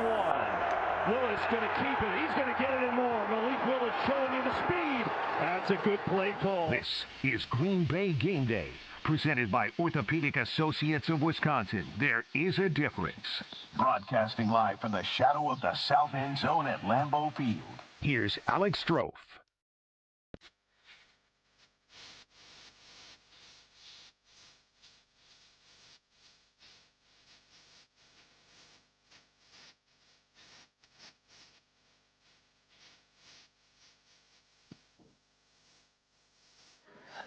Green Bay Game Day, presented by the Orthopedic Associates of Wisconsin. There is a difference. Rolls on live from the Tundra Trio just outside of Lambeau Field. It is week 17 in the NFL, and just because we have a new member of the panel, I'm going to do it again, Gabe. I apologize in advance. See, but he liked the joke last week. He's going to roll his eyes this week. Live from Green Bay, it's Saturday night. You just never know when to quit, man. I would while you're ahead. It's less funny each time. He's the opposite of Costanza. I am the ultimate beat a dead horse while it's dead. He is not going to leave on a high note. You got to hook him off the stage. That horse is dead. It's dog food right now. Yep. Move on. That is Jason Wilde joining us for the Jason Wilde Hour at the Tundra Trio. Steve Scafidi hanging around for another segment. Gabe Knights. Just to see Jason. Just to see Jason. Well, what's on your mind for Jason? I loved. Thank you for your service. I appreciate. I love listening to Jason. I find myself doing it a lot more as the season goes on. I guess my question for you is Malik Willis. I mean, this is his moment to be the guy because last week we weren't expecting that. This is his moment at Lambeau Field. I'm actually looking forward to watching him play tonight. I'm excited for him. You know, I've covered a lot of players in my 30th season, and a lot of them talk about the Lord, God, all this stuff. I'm not always sure, especially when I hear some of the stories about them and their off-the-field behavior, how devout they might be. Shout out Eugene Robinson. I didn't mention anybody by name. For the record. But he'd be on the list. But anyway, he is at least from what I can gather, a very authentic person. And I will admit, there are times when he talks about his faith where I'm kind of like, okay, but I kind of need to know what happened on 3rd and 3, right? But he, the way he talks about kind of the God's plan and everything else, he is a remarkable reclamation project. And how, remember, this guy was a highly touted recruit coming out of high school, went to high school with Xavier McKinney, started out at Auburn, didn't really get opportunities there, goes to Liberty, ends up being drafted where most quarterbacks' careers seem to go to die, right? I mean, think about Marcus Mariota, on and on and on. Like, I wish Cam Ward nothing but the best with whoever becomes their next coach. Maybe Matt LaFleur if anybody's dumb enough to move on from him. But, I mean, Jason, you had Taylor Lewan saying on national television, this guy doesn't know ball. Jen Latta talking to somebody within the organization saying he struggles with basic concepts of football. So how does he go from that to I think he's going to get opportunity to start somewhere next year. So I would counter that by something that Marcus Mariota talked about, where basically they just sort of told him to go make it up as they went along in that offense. If you remember that story from earlier this season. Yeah. I don't know if it was with Bussin' with the boys or where he told that. But, again, situation matters. Our guy Tausch is an amazing story, right? He is one of the all-time great stories in this team's 100 and whatever year history for a 7th-round pick. But remember the situation, right? He thought he was going to get drafted by Seattle. He could have been in and out of the league in 2 years, right? Instead, Earl Dotson's back locks up. He gets an opportunity as a rookie. Now he deserves, and I would tell you this about him, he deserves all the credit in the world for what he did with his opportunity. But you are so at the whim of what opportunities you get. And that place, I'm sorry, that place is a train wreck in Tennessee. And so, and the thing that I think tells you that was inaccurate to describe him that way is how quickly he picked up a limited playbook, and then the way he played in Jacksonville, which was not just a limited playbook, and then the way he played all preseason, which I understand you keep it vanilla, but he was magnificent this summer. The way he played in Chicago, I mean, again, as we talked about during the week, the weird thing about the Chicago game is you say this about him, you say this about the defense, you say this about all these guys. Oh, what a great night until it wasn't. Until it wasn't. Right? Yeah. And so I think this is one of the problems with, like, you know, if you don't get to the right situation, I don't know what his next situation is going to be, right? If it's not a good situation, we have seen other backup quarterbacks get opportunities, shine with the team they're with, get an opportunity elsewhere, and it doesn't work again. So I'm fascinated by this, but I am authentically happy for him. I'm intrigued what the game plan is tonight. He threw the ball 11 times last week. That's kind of about the same number in the 2 starts he had last year. They don't throw the ball a ton when he's in. But Josh Jacobs, as we learned a little bit earlier in the program, not on the injury report at all anymore, which I didn't see coming this season. I'm confused about. So yeah, I am too, especially based on the conversation we had with him earlier in the week where he talked about the fact that, you know, remember, 6:37 left in the third quarter. He fumbles. And we don't see him again. Well, we see him again. We see him on the onside kick team on the onside kick, which, again, seems like an odd place to put him if you're not going to play him at all at running back. And you know, he didn't necessarily. Hey, after the catch he made 2 weeks ago in Denver, I'm good with him on the hands team. Right. Again, I don't know what happened there, but he was clearly irritated. Like Bill Huber followed up at one point on one of my questions saying, look, I don't want to put words in your mouth, but you seem annoyed or irritated. And he basically said yes. Like, and then we get Steno saying, I want him on the field all the time. We got LaFleur basically kind of, but not really, saying that, like, Ben Sermons held him out. Like, again, I'm not exactly sure how that all played out, but if you want to punish a guy for fumbling, fine. That's usually a series. If you're concerned about his knee, fine. But then how the hell is he completely off the injury report this week? That's the part I don't understand. Well, I'm always confused how stuff like that happens because, look, I understand punishing somebody for fumbling. You don't punish Josh Jacobs. Not Josh Jacobs. Totally agree. Like that's not the guy. If he's a second year player, hey, you got to know now, that's Ahman not acceptable. Green, you punish him if you're Mike Holmgren in Seattle. But Josh Jacobs, like that's that. I thought that. I just assumed he was hurt. I just assumed he was hurt when I didn't see him for the rest of the game. But I guess why I bring that up in all of the said is we shouldn't expect him to have any shortage of opportunities then tonight. Josh Jacobs, that is. Again, I wouldn't think so, right? And you want to make sure that you are giving Malik Willis the best chance to succeed, which, by the way, is not that different than what LaFleur does with Jordan Love. I mean, we've talked about this ad nauseum. You know, when is he going to let her rip? When is he going to give more opportunities to throw the football? So, and that's the thing that I would argue about Malik Willis is I don't think he goes into tonight with some sort of light version of the playbook. If anything, I think it's got additional things in it which allow him to use his legs, which we saw him do. Sure. I mean, he ran 10 times in that game in Chicago, and I think he could have thrown it more often. You know, and by the way, let's give him some credit, too. I mean, he suffers that shoulder injury at the end of regulation. And that throw that he makes ripped it to Jaden Reed was pretty darned impressive. Yeah. What about Matty Gold? He's been Matty here. Gold. He's been here all year. That's my name for him, not no one else's. Matthew Golden. Yes. Okay. Matty Gold. So I called him that on draft night. So he's had, like that. Does he know that? No, I've never met him. If you want to let him know, feel free. Yeah. I'll bounce that off of him next time. He's had sort of that rookie season where he hasn't scored a touchdown. He's got about 300 yards passing on receptions. What is he saying, or how does, if you had a chance to talk to him, or is he coming out and talking? What's he saying about this year? Yeah, I've talked to him a few times, and I talked to him right before the Bears game here, and he was clearly frustrated. I think we talked about this on your show.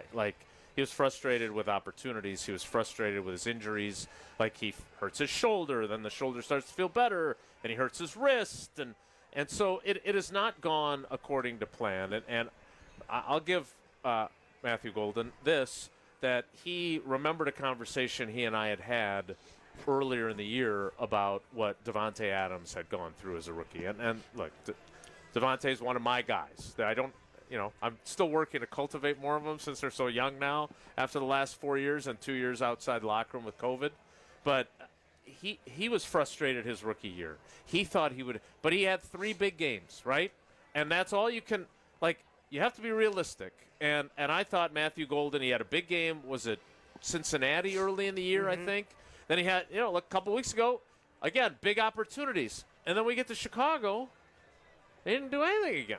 Very few opportunities. The weird thing about Chicago was there's 2 weeks previous to that where Romeo Doubs is a ghost. And then he's the go-to guy. Another one of those guys had a great night until he didn't. Yeah, totally. So I would hope that there aren't Packers fans that are disappointed in Matthew Golden, because I think this has more been injury and opportunity, and I don't. But the problem is, and he knows this. He mentioned it to me, and I had to go look it up to confirm it.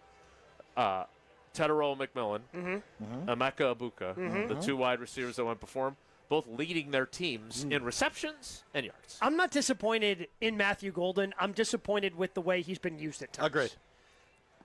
Yeah, I feel like he should have gotten more opportunities. Lack thereof, yeah. And they just haven't. Again, whether then the injury comes in and plays certainly a part in that as the season goes along. But I also feel like as much as I do like Matt LaFleur, I feel like one of my criticisms for him this year were, as it seemed like he was starting to build some momentum. You mentioned Cincinnati was however long ago. Didn't highlight anything, didn't do anything, and try to get him more involved after that. So here's the thing, and look, Jordan Love, again, I've told you guys a bunch of times, like, if I was on that team, first of all, they would struggle offensively. Wait, you don't have an extensive playbook? Is that what we're saying?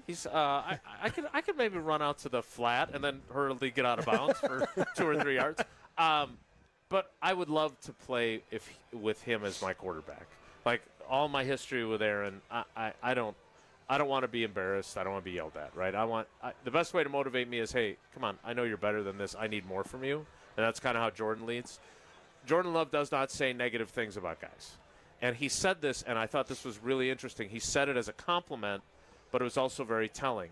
He talked about a couple weeks ago how much Matthew Golden's route running had improved and how much more precision there was. Oh, okay. And when the quarterback says that, again, I'm not sure it's on the head coach and the play caller, because if the quarterback's saying that, we saw it. I mean, let's think back to Philly in the playoff game. Like, Jordan Love's the one who ends up with 3 interceptions on his resume, but on one of them, Malik Heath runs an 18-yard route at like 14 yards. Like, that stuff really matters. And if Matt LaFleur and Jordan Love don't feel like Matthew Golden could be at that time trusted to be running the route correctly, then you may have your answer on why he didn't get more opportunities. Interesting. Price of gold's going up next year. Matty, I thought it was silver that was going up right now. I don't know about. I think it's. I don't pay attention. Yeah. Silver and gold.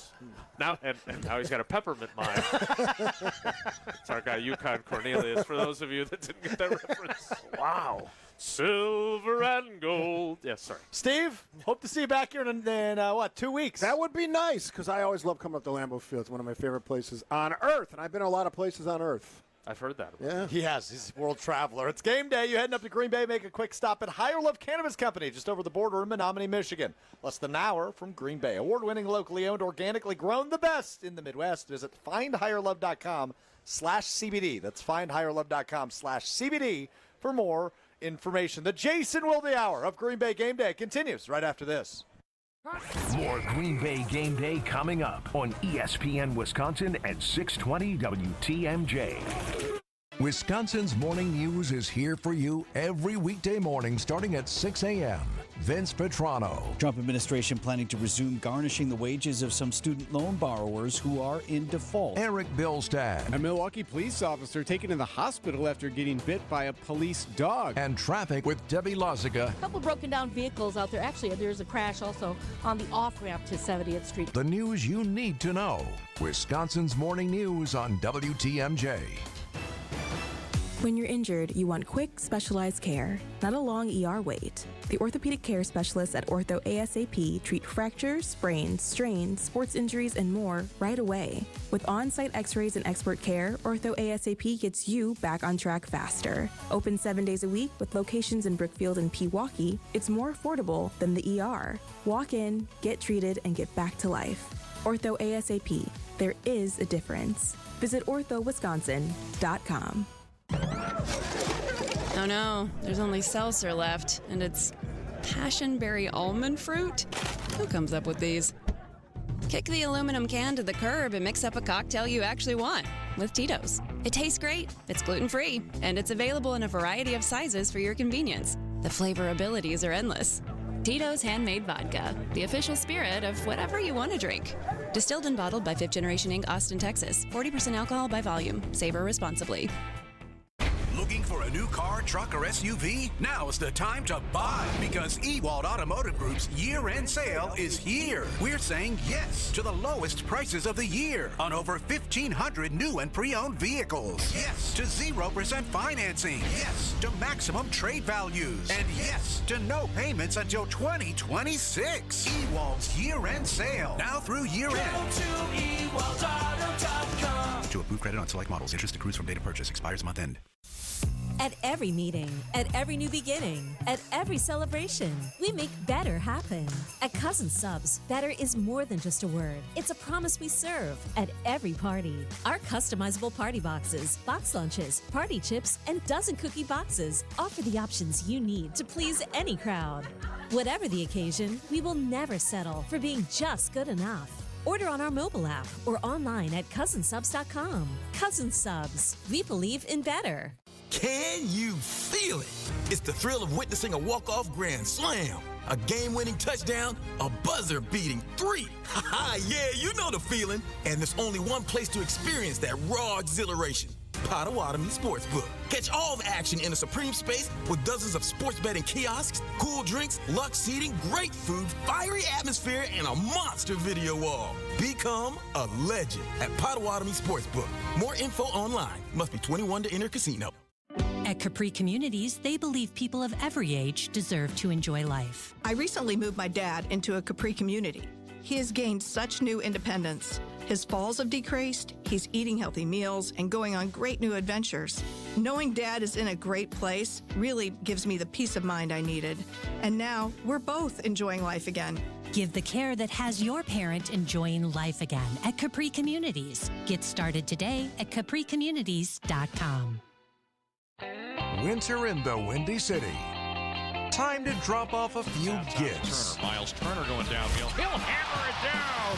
Serving up a facial on Isaiah Stewart. It's Holiday Hoops in Chicago as the Bucks take on the Bulls. How about that play from the big fella? Our Bucks Radio Network game day coverage starts tonight at 6:30 on the home of the Bucks, WTMJ.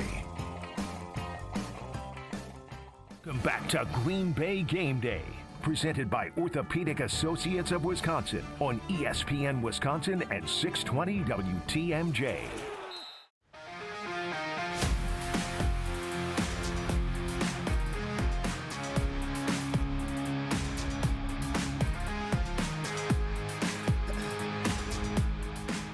Green Bay Game Day presented by the Orthopedic Associates of Wisconsin. There is a difference. Alex Strofe, Gabe Neitzel, and Jason Wilde with it are in the Jason Wilde Hour of Green Bay Game Day. We're live at the Tundra Trio just outside of Lambeau Field, the final regular season home game for Green Bay today as the Packers play host to the Baltimore Ravens and likely the backup quarterback bowl. We about 25 or so minutes away from learning Lamar Jackson's status. I think we're 3 minutes away. This is a 7 o'clock kick. 7:20. 7 o'clock, sir. Am I wrong about this? It is a 7 o'clock kick. Oh, my goodness. Where have I been? I don't know. 7 o'clock. Reserve only for Peacock. Got it. Interesting. Okay, well, we're moments away from learning about Lamar Jackson's status. I'm going to be honest with you. It's not like I have anything to say about you not knowing what time Thank you. the game was starting. I appreciate that. Appreciate somebody having my back, at least at their own expense. So we'll have the injury report for you in moments. I totally thought it was a 7:20 kick tonight here on Green Bay Game Day. But I guess how much does the game plan change for Jeff Hafley? Because you're planning all week with a doubtful designation. Are you kind of planning for both? Are you spending more time on Huntley and Derrick Henry than you would maybe a Lamar Jackson, who obviously poses such a great dual threat? Like, how does he spend his week, I guess, is kind of what I'm trying to ask. Great question. First of all, I don't, again, a little bit like the Packers and Malik Willis, I don't think their offense changes a lot. Now, look, no one's going to sit here and go, Tyler Huntley is the equivalent of Lamar Jackson. For one, he apparently stays awake in meetings. That story was And notice the denials that came out of Baltimore. Like Mike Preston has been there a really long time. He's kind of like their Oatsy, Tom Oates, who was obviously extremely well respected in Madison. And there was nothing that was like, this is patently false. They have an A-plus relationship, Jason. The coach and quarterback have an A-plus Well, they have a great relationship. He just doesn't like his work ethic or how many video games he plays or whatever it was, right? Yeah. Look, he is uber talented. Like, Tyler Huntley is fantastic in the commercial where he has to come in as the backup and discuss the birds and the bees. He's a very good. He's another very good backup. Yes. He had that year in Miami. He's back. He came back to Baltimore. That was smart of them. Was he in Cleveland briefly? He was in Cleveland briefly, and what was not smart of them is riding with Cooper Rush for as long as they did. Right. Because he was the backup, even though they had Huntley back this year, and then they finally go to him against the Bears. They win that game by 2 touchdowns. Yep. But to answer your question, I don't think it's a vastly different planning process. They know they have to, A, defend Derrick Henry, and B, try and get the ball out against him, right? He's had some issues with that this year. And then secondly, their passing game's not going to be vastly different. You know that their tight ends are good. You know that Zay Flowers is good. And obviously, Jeff Hafley knows Zay Flowers very well. He coached him at Boston College. Well, and you mentioned Derrick Henry. Both these teams, again, the mirror images of last week, both are likely going to have backup quarterbacks today. Both have really good running backs who were inexplicably not on the field late in the game because they apparently, I don't know if they just forgot that Derrick Henry existed last Pretty week incredible. when he's got 18 carries for 125 yards and for the last 8 minutes of game time isn't on the field. As one of those possessions, they're trying to run out the clock and run as much time off, and they don't give him the football. So I'm expecting to see a heavy dosage of Derrick Henry tonight, and I think that means it's going to be a big game for the linebackers once again. It's a big game for Quay Walker to step up and be able to try to do what they've done all season against the run. Today's injury report is brought to you by the Orthopedic Associates of Wisconsin. There is a difference. You can visit the website, orthowisconsin.com. Today for info, that is orthowisconsin.com. Well, let's actually start with the Baltimore side because it is official. It will be the backup quarterback bowl as Lamar Jackson is inactive for the Baltimore Ravens. It will be Snoop Huntley, Tyler Huntley, starting at quarterback tonight for Baltimore. On the Green Bay side, we already knew Jordan Love was inactive. Joining him on the inactive list is right tackle Zach Tom, who will miss his second straight game. Wide receiver Savion Williams, defensive lineman Nazir Stackhouse, Barron Sorrell, and Colin Oliver all join them as the inactives today. But that does bring one piece of good news, and that is safety Evan Williams will make his return tonight for Green Bay after missing last week's game in Chicago. Yeah, he told me he was going to play this week. I said, he didn't lie to you. I said, okay. Was that off the record? He said, yes. I said, okay. So it's now no longer off the record. No longer off the record. He's playing. Is that off the record? Yes. Okay. Well, we were talking about something else, and I was like, wait a minute. Oh, so I was going to talk to his dad and his brother for a story I was doing, and I said, sure. hey, I just don't want you – I haven't called them. I don't want you to think that I, blew off the story. I know you have more important things to worry about, but if you're not playing, then I'm not going to write it until you're back out there. He's like, well, I'll be back out there this week. Okay. Was that on the record or off the record? Off. Okay. But, look, I'm not surprised by Zach Tom. I'm not surprised Christian – what I am curious about is how certain players play tonight with this illness that worked its way through their locker room, including Malik Willis, who dealt with it earlier in the week and missed one day of practice, which, when you're the backup and you're going to be getting snaps, not ideal. Not great, yeah. Right? Not great. And I also think, and look, I don't know, I don't want to be a conspiracy theorist or any of those things because I don't want to cause, I was very surprised by the news yesterday that Jordan Love was being downgraded out.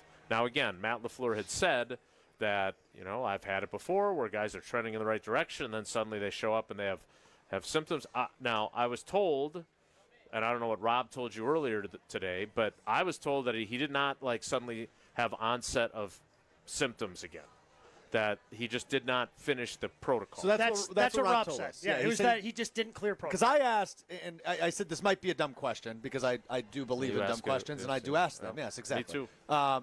And the dumb question I asked was, did the Vikings winning on Christmas have any effect on Jordan Love's status for tonight? right, solidifying the playoff spot. And he said his understanding is he just didn't clear protocol. Right. And what I would say is that it certainly gives you the plausible deniability to just say, yeah, he didn't clear the protocol. Sure. Right? Now, you know that they're not going to have the two-time NFL MVP quarterback. Mm-hmm. You know that they're kind of teetering on the brink. And I'm not saying that the Packers aren't trying to win the game. They obviously are. And you don't know what's going to happen. I mean, I look at the Bears' remaining schedule, and it is not hard for me to envision them losing both those games. Yeah. So I don't think the Packers are saying, "Oh, we're in the playoffs, doesn't matter." I think they're confident. Like it, you could wonder if they're confident in Malik Willis. They know what they're up against tonight. They're at home.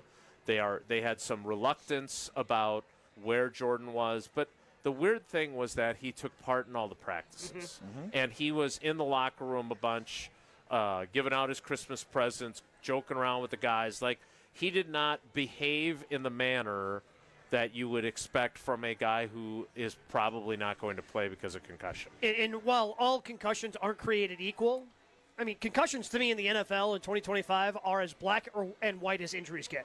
Either you cleared the protocol or you didn't clear the protocol. Yeah, that's true. As we've experienced with how many players this year trying to push through injuries, that's just not allowed with a concussion. Right. You're either cleared or you're not. And I guess I just say, okay, he's not cleared. We're on to Malik. Right, and again, you have a guy that you believe in. So if there's any sort of maybe not, I don't know all the final hurdles about exertion and everything that he has to do, but look, he did not clear the protocol. That is what happened. Back contusion's a little bit more confusing. Sorry, Gabe, go ahead. As long as we're talking about quarterbacks, isn't it a 0% chance Malik's back here next year? So I know you don't want to operate in the homer, 0-100 yeah, absolutes. Definitely not. I don't know about that. Like, because I am guilty of this all the time. Like, I always have an inflated opinion of guys that I cover. Like, because I see all the good, and I mean, I do see the bad certainly too. But like with Malik Willis, like, what he didn't play great in that Chicago game in the finale. That he still got him in position to win the game. I was about to say, even if he didn't play great, right? Right. They kicked the go-ahead field goal with less than a minute left. So my point is that I don't want to overestimate what he could draw on the open market. I did float to him the idea of, well, look, the Bears got Badgett to sign an extension. Is that something you'd be open to? And he basically said, look, I'm a competitor. Going back to his faith, whatever God has planned for me. And, like, look, maybe he doesn't get a lot of interest, right? Maybe he – I find that hard to believe. I do, too. But again, the league has a history of a lot of guys that like, Matt Flynn, right? Like, Matt Flynn was Malik Willis before Malik Willis. That's correct, yep. Right?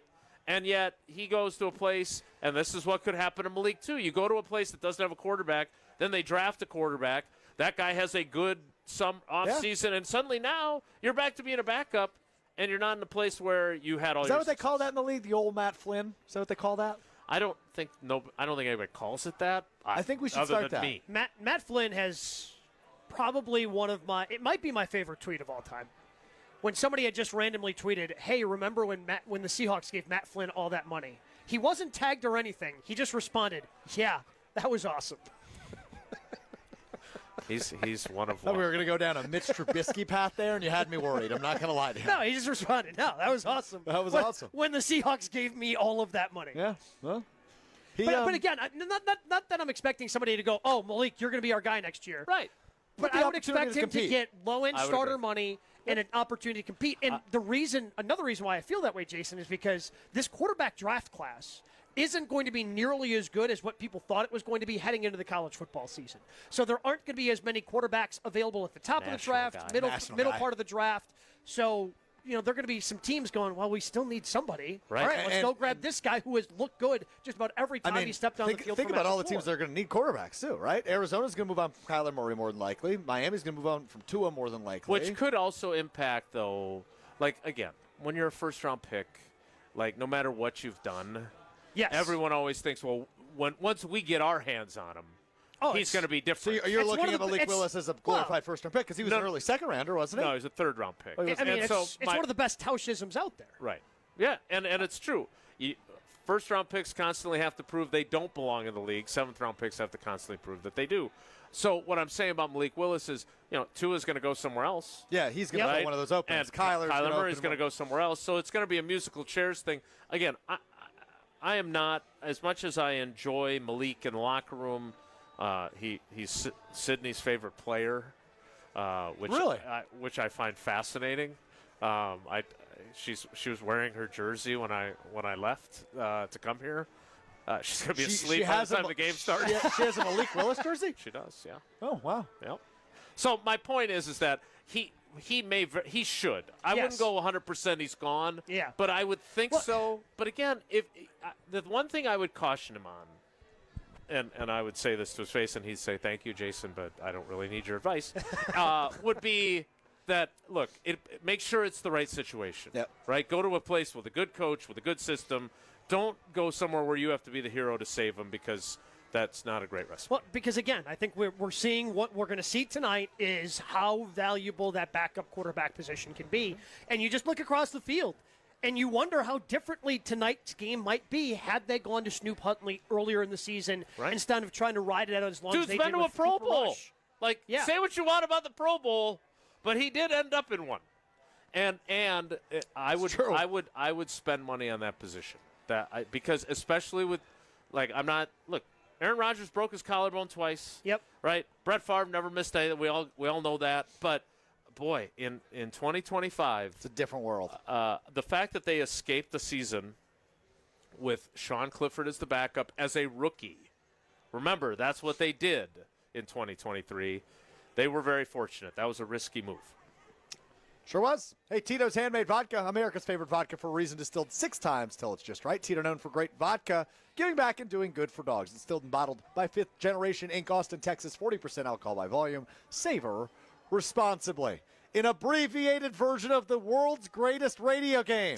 It's the best news I've heard all day. It kind of helps you out by derailing us and having a Malik conversation there. Yes or no with Jason Wilde is coming up next on Green Bay Game Day.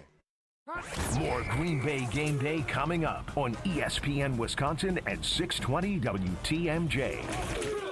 Experience hot gaming action and a relaxing spa day. Your perfect winter getaway at the island. Book a stay and float package to get both a standard room and a rejuvenating 60-minute float pod therapy session for less than $100. Complement your stay with an elevated dining experience at Horizon Steakhouse, followed by an evening of comedy in Club 41. The Island Resort and Casino's stay and float package runs through February. Call 800-682-6040 to book yours today. Certain days and restrictions apply. Game day in Green Bay means friends, food, football, and fun. But first, make sure your ride looks the part. Whether you're rolling up to the tailgate, headed to the watch party, or just cruising around town, a clean car sets the tone for victory. At Tsunami Express Car Wash, you'll get a fast, premium shine every time. Plus, free vacuums and detailing tools keep things looking spotless inside and out. With 13 locations and growing across Wisconsin, it's easy to swing through your way to the action. Kick off game day the right way. Tsunami Express Car Wash. Wash, chill, repeat. Hey Wisconsin, it's football season and that means it's time to break out the Bandito. With El Bandito Yankee, the official tequila of game day. 100% Blue Weber agave, all natural and so smooth it's criminal. Try the award-winning Blanco, Reposado, and Yeho and the new high-proof Plata 47. Ask for El Bandito Yankee at your favorite bar or restaurant and buy it today at Woodman's and Festival Foods. And for tailgates, recipes, and more places for purchase, go to elbanditoyankee.com. Recently, a seller that unfortunately ended up choosing another agent called me. She said she made a mistake, and what she was expressing to me sounded like she kind of was bullied into signing with him. Is it typical? Not always, but it will never happen when you hire a Century 21 Benefit Realty agent. I want our agents to be able to look in the mirror and say, I'd want to work with me. Not because they're good at saying what you want to hear or offer the lowest commission, but because of trust. Because if you're not feeling that from your agent, that's a problem, and I don't want that. At 1.9% on the listing side of your sale with our commission capped at $19,000, Century 21 Benefit Realty leads with a very fair and transparent commission structure with maximum marketing that can get your home sold fast and for the best price. And saving money matters, but working with someone who'll tell you exactly what you need to know up front, that creates trust. And that matters too. This is Angela Calais with Century 21 Benefit Realty. Benefit-realty.com, where you pay less for full service. Each office is independently owned and operated. Previously, it has been gently loved. But here, you'll only find very well-conditioned premium home decor items that you likely won't find elsewhere. Distinctive furniture, unique antiques, and original art, and other tasteful home decor at a value. This is Katie with Design Exchange, where discerning buyers with discriminating tastes come to find premium home decor on consignment at 25 to 40% off retail prices in Heartland and Pewaukee. Design Exchange. Point taken with Scafidi and Bry. Over time, the costs don't stop going up. And you've frozen the ability to capture that, you're going to penalize the taxpayers. The prices for everything goes up, and that doesn't happen in a vacuum. It doesn't happen for if your stuff is more expensive or every business's stuff is more expensive, the same line items for a school are going to be more expensive. Where is the money going to come from? I know people hate taxes, I get it, but ultimately, how are we going to pay for these things? Weekdays from 10 to noon on WTMJ. Wisconsin's Morning News is here for you every weekday morning starting at 6 a.m. Vince Petrano. Trump administration planning to resume garnishing the wages of some student loan borrowers who are in default. Eric Billstad. A Milwaukee police officer taken to the hospital after getting bit by a police dog. And traffic with Debbie Lozica. A couple broken down vehicles out there. Actually, there's a crash also on the off-ramp to 70th Street. The news you need to know. Wisconsin's Morning News on WTMJ. Game Day, presented by Orthopedic Associates of Wisconsin on ESPN Wisconsin and 620 WTMJ.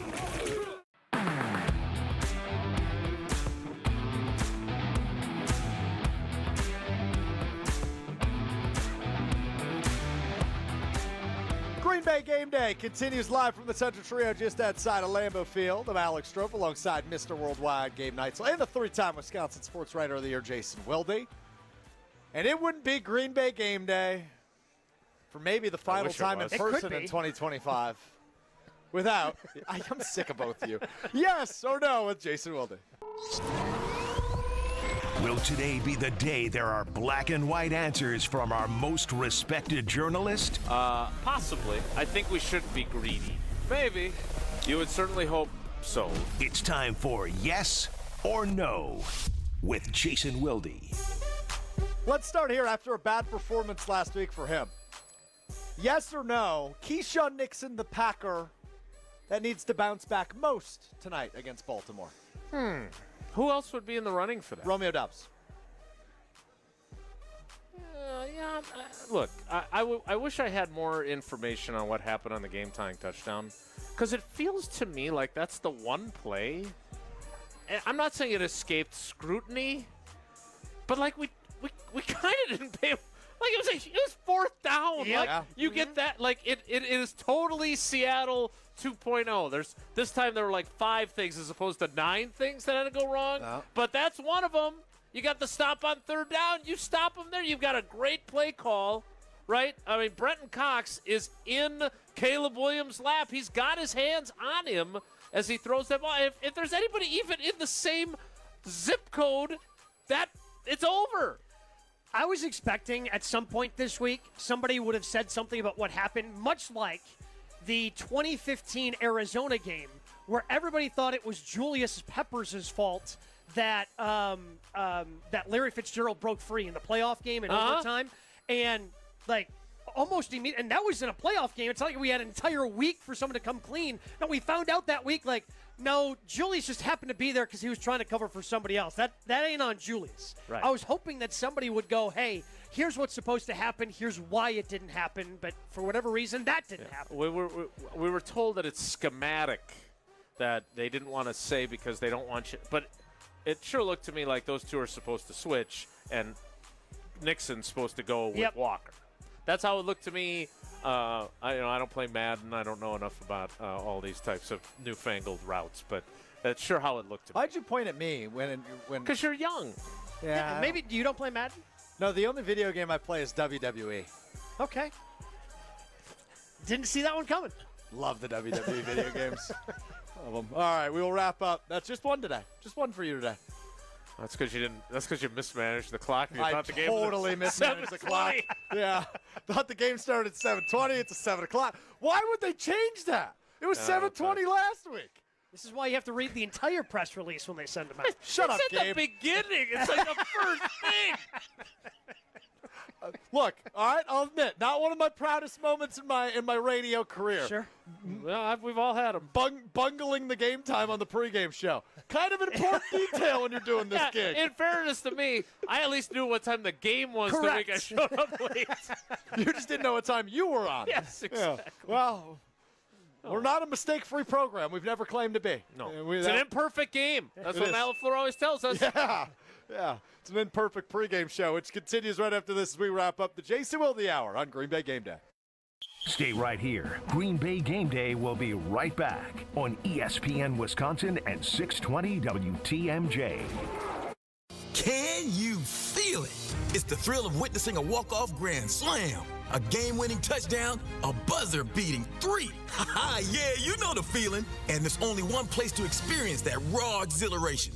Potawatomi Sportsbook. Catch all the action in a supreme space with dozens of sports betting kiosks, cool drinks, luxe seating, great food, fiery atmosphere, and a monster video wall. Become a legend at Potawatomi Sportsbook. More info online. Must be 21 to enter casino.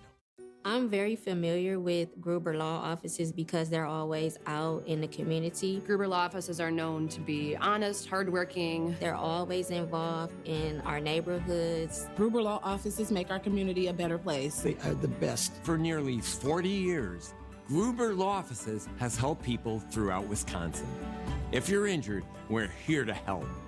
One call, that's all. Wisconsin would not be the same without Gruber Law Offices. Hey, it's WTMJ's Kristen Bry, and if you're in the market for a new dentist, you should check out my dentist, Dr. James Michaels at Economwalk Dental Care. Dr. Michaels is committed to providing you with the highest level of care possible. I can assure you that he will prioritize your needs, no matter how sensitive, just like he did with mine. And also, he will be honest with you about what work you need now and what can wait. So whether you need a simple cleaning and exam, a teeth whitening, a more complex dental procedure, Economwalk Dental Care is always there to make you feel as comfortable as possible and give you and your family an amazing smile. And dental care doesn't have to break the bank. Dr. Michael's fantastic staff can set you up with a no-interest payment plan. Listen, we all have to go to the dentist, so don't put it off any longer. Call and make an appointment today with my dentist, Dr. James Michaels at Economwalk Dental Care. You can find him at drmichaelsdentalcare.com or give him a call at 262-567-7224. Hi, this is John Neal, CPA, best-selling author and founder of the Neal Group. As we get closer to the end of the year, what can you do to make sure you are not paying more in taxes than you have to? What deductions are commonly overlooked? What new items were created by the new tax law? How will the changes affect you? You still have time to get your books in order to make sure you don't pay more in taxes than you absolutely have to. Avoiding taxes is perfectly fine. Evading taxes can land you in prison. Remember last year when you said never again? Don't do the same thing this year and expect different results. You earned it, we help you keep it.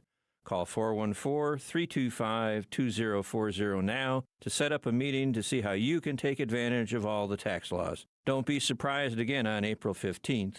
The first meeting is free. That's 414-325-2040 or visit us at nealgroup.net. That's N-E-A-L group.net. Hey fellas, are you feeling off of your game? If you feel like something is holding you back, connect with the medical professionals at Game Day Men's Health. WTMJ's Greg Matzik here. Game Day Men's Health helps guys regain their youthful edge with hormone replacement, vitamin therapy, personalized weight loss plans, plus EPAT therapy, which I've used for injuries such as plantar fasciitis or tennis elbow. And it's all under the care of experienced medical professionals. A free consultation at their clinic in Brookfield, Shorewood, Germantown, or Delafield. Game Day Men's Health. Get back in the game. Be our eyes on the road. See something out there that I should know about? Hi, Debbie. I just thought I'd let you know eastbound 94 has what looks like a pretty bad accident. Call me, Debbie Lazaga, on the WTMJ traffic tip line, 414-238-9329. Hi, Deb. It's Mark. 894 West. It's a parking lot. The drive affects you. Why not be part of it? Westbound 94, just west of 20. 27th Street two-car crash. Give me a call, 414-238-9329. This is Green Bay Game Day, presented by Orthopedic Associates of Wisconsin on ESPN Wisconsin and 620 WTMJ.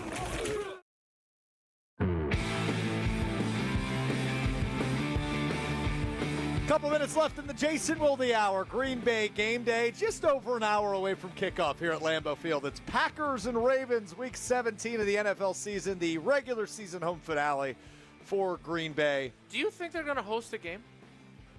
Do you think they're going to get the number 2 or 3 seed? I don't, Okay. but I'm holding out hope. You've kind of talked as if you're giving your. It's the regular season home finale. Your hope. I mean, they could get the 6th seed and in theory host the NFC Championship game. Sure, hey, I respect your optimism, keeping hope alive. Yeah, I mean, look, I'm hopeful. I don't think the Lions can beat the Bears at this point. I'll say this: if there's one coach that I think can get his guys up to prove a point, we talked about this off the air a little bit because I said the same thing, right? Like that's a guy who he's not just going to ship it in for the season. Dan Campbell, that is the coach of the Lions. Ship it in. Is that a saying? It can be. Is that not a saying? I think it's mail it in. That's exactly what I was looking for. Yeah. Well, it's Christmas time. I'm thinking of Amazon and Peacock. I don't know, man. What did you just say? Well, Amazon is a streaming service. Like Peacock, those hip streaming musicians service and their tonight. complicated shoes. I am not having I'm not having a good hour. I'm so glad I came here today. I mean, so my point is that he's not going to mail it in. Well, right, but I think we have seen this with Nick Sirianni, and now I do think that there's been. You're the national guy, so I will defer to you. But he hates there's a little. No, it's true. He's so good at what he does. He is so good at what he does. That's why he hates me. Guess what? If it makes him uncomfortable, think about how uncomfortable I am around his dad after I kept calling him Keith. We all have uncomfortable things. And you didn't pay him. And then didn't pay him. I paid him. Late. I gotta call him. I really, those lights that aren't working outside are a real problem. Anyway, so when I look at Dan Campbell, I see a guy who now he stripped the play calling duties from the replacement of Ben Johnson. Their defense wasn't terrible, but it really does go to show that a lot of times you're only as good as how good your assistants are and how good your coordinators are. Yeah, and you're 100% right. Like you mentioned the Sirianni thing, I think it kind of happened when they lost both those coordinators and they completely fell apart. Now they still made the playoffs, but they got embarrassed in that wild card round a couple of seasons ago. And now they got people egging the guy's house, the guy who replaced Kellen Moore when he got the job in New Orleans. Yep. We're right back in the same place. Correct. And Philly's going through a lot of those same things. Now the defense is still mostly fine over there. Because Vic Fangio's still there. But they've got some big decisions that they're going to have to make this offseason because Dan Campbell doesn't want to call plays. If Dan Campbell wanted to call plays, A, he would have done it from the start. Right. Or B, he would have said, you know what, this year I'm going to call plays. He doesn't want to do that. Right. No, he doesn't. And he did. And he felt like he had to. And sometimes it worked out great. After listening to this conversation, it just makes me really hope Jeff Hafley doesn't take a job next year. Now, here's the thing. As bad as your show has been, and it has been bad, that is exactly where I was going to end, was that point right there. Again, Matt LaFleur has gone through special teams coordinators. From what I can understand, some on the panel earlier would like to have another change, which I don't think is an unreasonable position for fans to hold. Let me be clear on that. I think that when you look at Mike Pettin, you look at Joe Barry, you've seen the difference that having a really good defensive coordinator makes, even if you're okay during those other seasons. Mike Pettin was a pretty good coordinator. Mike Pettin, yeah. Right? Him but and I think LaFleur Jeff Hafley has been at another level. And Correct. For sure. So I'll be very curious to see, because, again, the one thing, kind of like our Malik Willis discussion earlier, the one thing I would say is if I'm Jeff Hafley, just like Malik Willis, don't just jump at any job, at any opportunity. If it's the Giants and you get to go home, great. Well, but what's interesting is I'm not sure how many jobs are actually going to be available. I saw Shefty, put the over/under, I think at 5.5 if he had to. But again, a lot of these jobs are, okay, is Cincinnati going to be open, or is Mike Brown going to continue to be cheap and he doesn't want to pay 2 coaches? No, I thought I had seen something that said that that Zach Taylor would be back. Yeah. So, I mean, So there's one job that you thought might be open. It's not going to be open. Who knows what happens with Kevin Stefanski in Cleveland? You know, he's won a couple of Coach of the Years.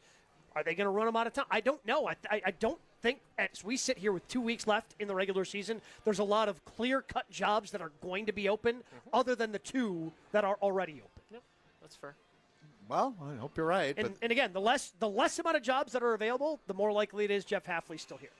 I like the way you speak, Gabe Neitzel. I like the way you speak. And somebody that never ships it in is Jason Wilde. Jason, good stuff as always. We'll be listening to you on Green Bay Game Night. And on Monday, Wilde and Tash beginning at 9 a.m. Thanks. The Wilde Hour, presented by UPS. What can Brown do for you? Something like that, I guess. Plenty still to cover in the 6 o'clock hour of Green Bay Game Day on ESPN Wisconsin and 620 WTMJ. We will have our Lakeland University trivia question, our Gruber Law Office's one call, our Island Resort and Casino best bets, and our final thoughts ahead of Packers-Ravens here in the regular season home finale at Lambeau Field. At 7 o'clock. Which is at 7 o'clock. Hour 3, Green Bay Game Day is next. Stay right here. Green Bay Game Day will be right back on ESPN Wisconsin and 620 WTMJ. Be our eyes on the road. See something out there that I should know about? Hi, Debbie. I just thought I'd let you know eastbound 94 has what looks like a pretty bad accident. Call me, Debbie Lazaga, on the WTMJ traffic tip line, 414-238-9329. Hi, Deb. It's Mark. 894 West. It's a parking lot. The drive affects you. Why not be part of it? Westbound 94, just west of 27th Street, 2-car crash. Give me a call, 414-238-9329. Put a little wow in your winter at the 31st Annual Lake Geneva Winterfest and America's Snow Sculpting Invitational, January 28th through February 1st. Watch 15 top teams create breathtaking masterpieces in snow right before your very eyes. Enjoy bonfires on the beach, a kids' play area, live entertainment, and a sparkling downtown ice sculpture walk. Plan your Winterfest getaway at visitlakegeneva.com. Lake Geneva, where it's always been the place for winter magic. Homer here for Window Nation's end of the year sale. It's cold here in Milwaukee, and if you've been thinking about new windows, it's good you waited, because during Window Nation's end of the year sale, get 50% off, plus you could get 0% interest for 5 years. On windows that stop the cold wintry drafts, seal out moisture, and so energy efficient, you'll save money on your utility bills. Installed in 1 day. Lifetime warranty and an 8+ rating from the Better Business Bureau. Sale ends soon. Don't miss out on big savings. WindowNation.com to get started. Looking to earn your Wisconsin concealed carry license? Mission 94 Firearms Education Center has you covered. Choose from classroom-only sessions, live fire options, or women-only classes taught by female instructors, designed to build confidence and safety. Learn the right way with a team that puts education first. Find your perfect class today at mission94firearms.com. Click on the training tab or just Google Mission 94. You've spent a lifetime taking care of others. Now it's your turn to enjoy life your way. At Capri Communities, they offer vibrant senior living where neighbors become friends, and each day brings something to smile about. Well, it's breakfast with the boys, and then bingo is at 3 in the afternoon. I lost that super lady I lived with for 60 years, but have found a home and doing well. The accommodations, the facilities, it's been a pleasure. Find your perfect new home at capricommunities.com. Education changes everything. It opens doors, shapes futures, and builds the foundation for our children's success. At City Forward Collective, we're working to transform our city's schools and ensure every Milwaukee child receives the high-quality education they deserve. We've taken real steps forward, but our work is far from done. This giving season, we're asking you to join us. Together, we can secure a stronger future for our children and a stronger future for Milwaukee. To support our mission, visit cityforwardcollective.org/donate. That's cityforwardcollective.org/donate. Hey everybody, it's WTMJ's Debbie Lazaga for Access Legal. I see firsthand how hard Wisconsin workers push themselves. From the construction crews on the roads I monitor every day to the countless jobs that strain the body over time. For many, that wear and tear turns into real pain. My friends at Access Legal understand what you're going through and they want to help. Their team has recovered more than $35 million for Wisconsin workers and will fight for the benefits you're entitled to as well. Worn down by work? Contact Access Legal for a risk-free consultation. That's AXIS Legal. Point Taken with Scafidi and Bry. Over time, the costs don't stop going up. And you've frozen the ability to capture that, you're going to penalize the taxpayers. The prices for everything goes up, and that doesn't happen in a vacuum. It doesn't happen for if your stuff is more expensive or every business's stuff is more expensive, the same line items for a school are going to be more expensive. Where is the money going to come from? I know people hate taxes. I get it. But ultimately, how are we going to pay for these things? Weekdays from 10 to noon on WTMJ. WTMJ, W277CV, and WKTI HD2 Milwaukee from the Annex Wealth Management Studios. This is News Radio WTMJ, a Good Karma brand station. It's finally game day. Bears rush 4. Willis floats one deep. He's got Dobbs. He's got it. Touchdown, Green Bay. And the countdown to kickoff starts now. He's going to throw it. Pressure in his face. Fires, and it is caught. A strike for Willis to Musgrave. 4th and less than 1. Willis going to keep it. He's going to get it and more. Malik Willis showing you the speed. That's a good play call. This is Green Bay Game Day, presented by Orthopedic Associates of Wisconsin. There is a difference. Broadcasting live from the shadow of the South End Zone at Lambeau Field. Here's Alex Strofe. Alongside Mr. Worldwide Gabe Neitzel, Alex Strofe with you on Green Bay Game Day, which is presented by the Orthopedic Associates of Wisconsin. There is a difference. We are live at the Tundra Trio just outside of Lambeau Field, and a tradition unlike any other when we do the show together the last 2 years, Gabe. During the commercial break, I jumped out of fear because the 1 hour to go until kickoff fireworks went off. And my only regret is that that's not how you found out that the game was kicking off at 7 o'clock instead of 7:20 as you thought. Well, I want to give credit to our producer, Will Summers, who, taking accountability for his own actions. Sure. We have this thing called the broadcast book, which kind of gives us a rundown of the show. And on the front page, it says Packers versus Ravens, Week 17 broadcast book, the date today. And then it says the same as last week, 7:20 p.m. kickoff. Now, hand up. It's my fault. I should know that. But, yeah, the injury report coming out at 5:30 instead of 5:50 was what confused me. Yeah. There we are. So, very good. We are 55 minutes away from kickoff now as we continue to do math. As Malik Willis and Snoop Huntley will line up under center for each team tonight. And there's a Malik Willis jersey walking by us right Excellent. now. I didn't realize how many were in circulation. That's good. I mean, but again, I feel like he has become – I mean, he hasn't reached cult hero status yet. But again, it's just kind of close, though, right? It makes you appreciate when you have a good backup quarterback, because in the situations where the Packers have needed one in the Aaron Rodgers era, in this era, I think of the early Rodgers era, didn't really have one. And then, okay, we have Matt Flynn, and then he leaves, and Aaron Rodgers breaks his collarbone. Yeah, and then we go through. Who do we start with there? Who is the first one who then injured himself against Chicago? It wasn't Seneca Wallace. It was Seneca Wallace. And then it was Scott Tolzien. After Seneca, then it was Scott Tolzien, and then finally Matt Flynn came back. I forgot about that. And then was able to keep them their heads above water before we had the de facto NFC North Championship game down in Chicago in 2013. But then when Rodgers breaks the collarbone again, and we go through the Brett Hundley era, and that really doesn't really work out. It just makes you appreciate having that backup quarterback and how important that is. And honestly, Jordan Love wasn't a very good backup quarterback. The one game that he had to play when Aaron Rodgers missed with COVID did not work out. The game he started in Kansas City, he was not very good. No, he wasn't. But it just makes you appreciate, how hard that job is. You're not getting any reps. You have to come in cold, and you still have to produce. It's really worked out, and not just the games, again, where he knows he's had to start. Right. Whether it was last week, and Rob said maybe it's the worst one that he played, I think is probably the one here at Lambeau Field against Chicago. But last year against Jacksonville, he was fantastic in that game where he had to show up in relief of Jordan. It's a thankless job, and it's one that nobody thinks about until you are forced to think about it because your starting quarterback is out. It's almost kind of nice we get to acknowledge the nice 2 years it's been with Malik Willis. Yeah. One final act likely tonight for him starting for the Packers, as Jordan Love expected back next week in the regular season finale, and then will obviously, hopefully, as long as he's healthy, be the starter as long as the postseason lasts for Green Bay, as their spot officially locked up earlier this week. The Vikings beating the Lions on Christmas Day eliminates the Lions from playoff contention and seals a spot for the Packers for the third straight year, which it's just really weird because you mentioned it earlier. Man, this is as wide open as the NFL as you can remember. Yeah. And yet there aren't really a lot of playoff spots available for the last 2 weeks. I mean, you've got one wild card spot that could be locked up here with Houston currently leading the Chargers. If Houston wins, that locks up the final wild card spot, which means that the North over in the AFC is the only place where somebody can get in, and that could get locked up if the Packers defeat the Ravens. Right. Steelers could lock that up. And in the NFC, it's only the South. It's only the South.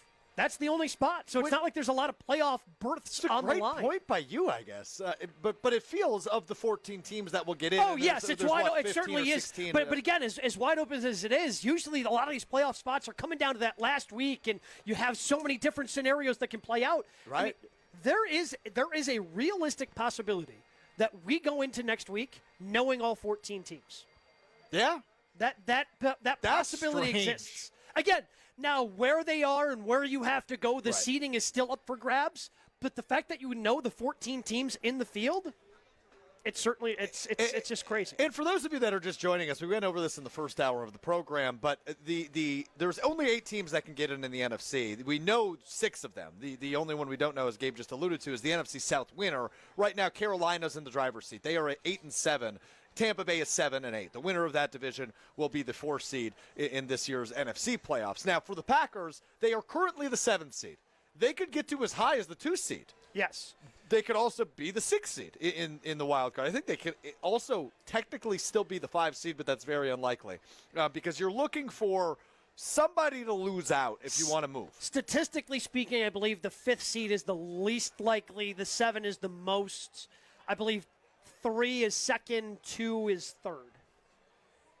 Yeah, because sure if the Packers, chances are, if the Packers win the division, the Eagles would then become the 2. Sure, the Packers they could win their last 2, finish 12-5. Packers would be 11-5-1 if they win out with a win over Baltimore tonight. Eagles have a tough one against the Bills tomorrow. Yeah, I mean it's pretty wide open. So the Bears, if you want to win the division, the path is as simple as this: you need to win out. You need the Bears to lose out their final 2 against the 49ers and the Lions. Right? That's the only way the Packers, after losing last week to Chicago, can win the NFC North, and they would be either the 2 or the 3 seed in that scenario, depending on what happens with Philadelphia. Now, if you want to move up from the 7 seed to the 6 seed, and very unlikely but could happen, is the 5 seed, is you need at least one of or both of San Francisco and Los Angeles, the Niners and the Rams, to lose out. Now, it could happen to the Niners. The Niners and Bears play each other tomorrow, so one of those 2 teams will start 0-1 with only 1 game remaining.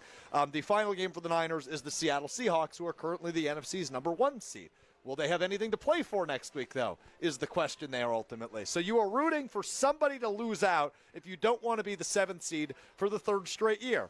But in all likelihood, Gabe, the Packers are staring down the barrel of the 7th seed for the 3rd year in a row. Yeah, and it's look, I'm excited that they're in the playoffs. And the playoffs, obviously, as wide open as it is, anything can happen. It's just a little disappointing that that's where they're most likely to be. I think it's 75% chance that they end up as that 7 seed. It's just disappointing because they've been here the last couple of years, and it just feels like you're kind of spinning your tires a little bit. They are a really good team. They've had to deal with some injuries, but everybody deals with injuries. It's just the way of life in the NFL. Yeah. And it just, I wish they could have, if they would have won the division this year, it would have felt like a good step forward to them, at least to me, that, okay, yes, questions last year, can you beat these good teams? They do this year, but if it doesn't result in a division championship because they still stub their toe plenty of times along the way, it's a little disappointing. Yeah, I tend to agree, and especially, again, the injuries may be a very fair excuse. You're still a playoff team, which is the good news. You're without Tucker Kraft. You're without Micah Parsons. You're without Elton Jenkins. You're without Devontae Wyatt for a majority of the season, and obviously the crucial stretch here as they approach January. But this was a year that it was laid up pretty simply to the guys in charge, from Ed Policy to Brian Gutekunst to Matt LaFleur. Better start winning championships. Got to start competing for championships. Brian Gutekunst, in fact, said that at the end of last season. This is a team that really wanted to flip the page and really get to the new window of opportunity to be competing for championships. And again, while the NFC seems wide open, 9-5-1 entering week 17 doesn't scream, ooh, they've had a sexy, terrific season by any means. And again, being the 7 seed means you have to beat the 2 seed and the 1 seed in back-to-back weeks to make a championship game on the road, which means you're also going on the road for that championship game. It's an incredibly difficult challenge to face because even when they were the 6 seed, right? It's not like they were playing the 2-1. No, you had to play the 3, which was still a good team in the Philadelphia Eagles when they won the Super Bowl back in 2010. But even it's just adding that 7th team makes the path that much more difficult of having to play literally the 2 best teams in your conference in back-to-back weeks. But I will say this, because it's the year 2025 and the NFL's been as crazy and as competitive as I remember in recent years in terms of anybody can beat anybody. If I told you the Packers went to Chicago Wild Card Weekend and Seattle Divisional Round Weekend and won both of those games, would you go, oh my goodness, I can't believe you? I would be a little surprised. Really? Just because it is so wide open because teams have been inconsistent. And to be able to win those games in back-to-back weeks, that's the surprising part. Like, in and of itself, like those 2 events happening separate from each other, no, not surprising. Sure. Those 2 events happening together in back-to-back weeks, that would be a little surprising. And now when we talk about this, it tells you how magical that run in 2010 was when they were the 6th seed. Yeah, and I feel like at times there's a part of the fan base that doesn't.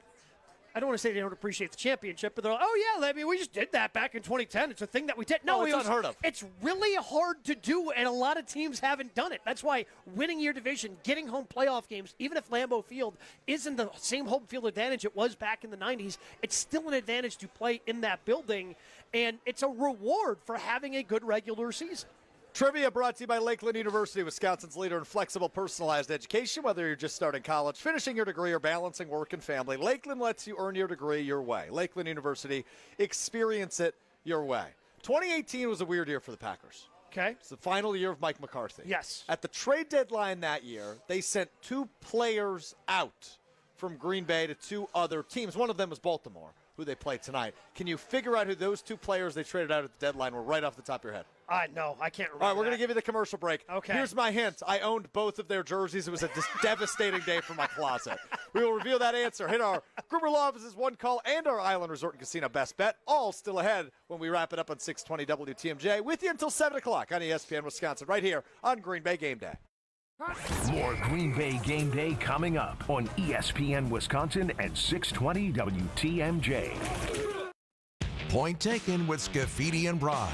Over time, the costs don't stop going up. And you've frozen the ability to capture that, you're going to penalize the taxpayers. The prices for everything goes up, and that doesn't happen in a vacuum. It doesn't happen for if your stuff is more expensive or every business's stuff is more expensive, the same line items for a school are going to be more expensive. Where is the money going to come from? I know people hate taxes. I get it. But ultimately, like, how are we going to pay for these things? Weekdays from 10 to noon on WTMJ. Experience hot gaming action and a relaxing spa day. Your perfect winter getaway at the island. Book a stay and float package to get both a standard room and a rejuvenating 60-minute float pod therapy session for less than $100. Complement your stay with an elevated dining experience at Horizon Steakhouse, followed by an evening of comedy in Club 41.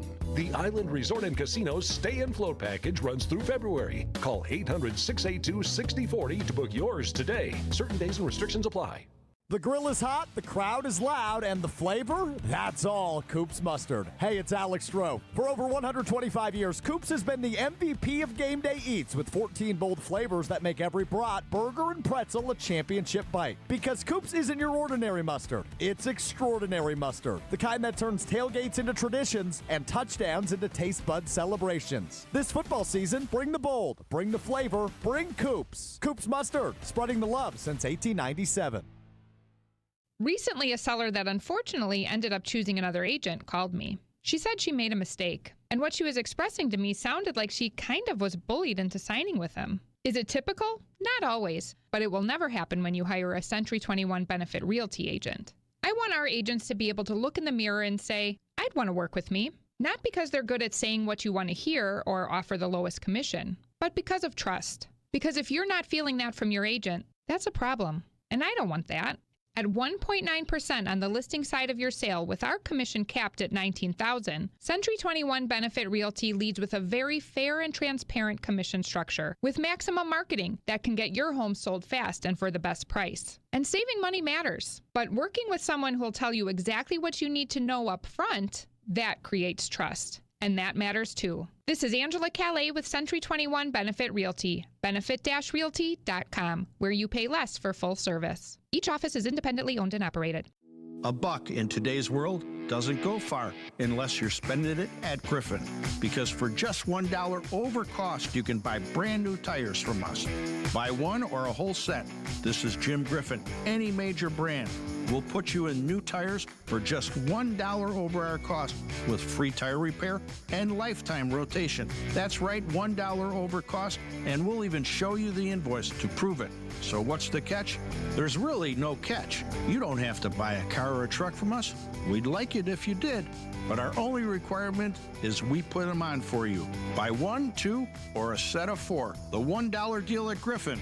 Available at Griffin Chrysler Jeep South 27th Street and Griffin Ford Waukesha. The $1 deal at Griffin. Make your dollar go further. Griffin, the buck stops here, but the deals on tires don't. $1 over cost. That's Griffin. Not combinable with other tire offers. Winter in the Windy City. Time to drop off a few gifts. Miles Turner going downhill. He'll hammer it down. Serving up a facial on Isaiah Stewart. It's Holiday Hoops in Chicago as the Bucks take on the Bulls. How about that play from the big fella? Our Bucks Radio Network game day coverage starts tonight at 6:30 on the home of the Bucks, WTMJ.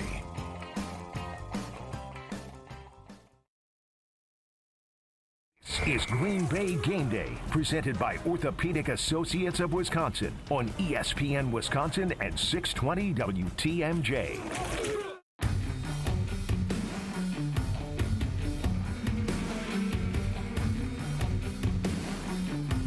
Green Bay Game Day, presented by the Orthopedic Associates of Wisconsin. There is a difference. Continues live from just outside of Lambeau Field at the Tundra Trios. The American flag is escorted past us ahead of the national anthem at Lambeau Field. Gabe Knights and Alex Strofe with you. Gabe trying to figure out the Lakeland University trivia question today.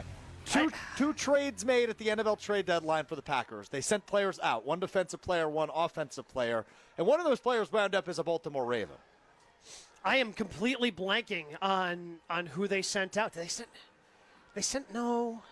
I don't think they sent a wide receiver out, did they? Well, he was kind of a wide receiver. Oh, was that Ty Montgomery? Sure was. Ty Montgomery became a Baltimore Raven. You had a Ty Montgomery jersey? I sure did, yes. Why? During the run the table season, sure.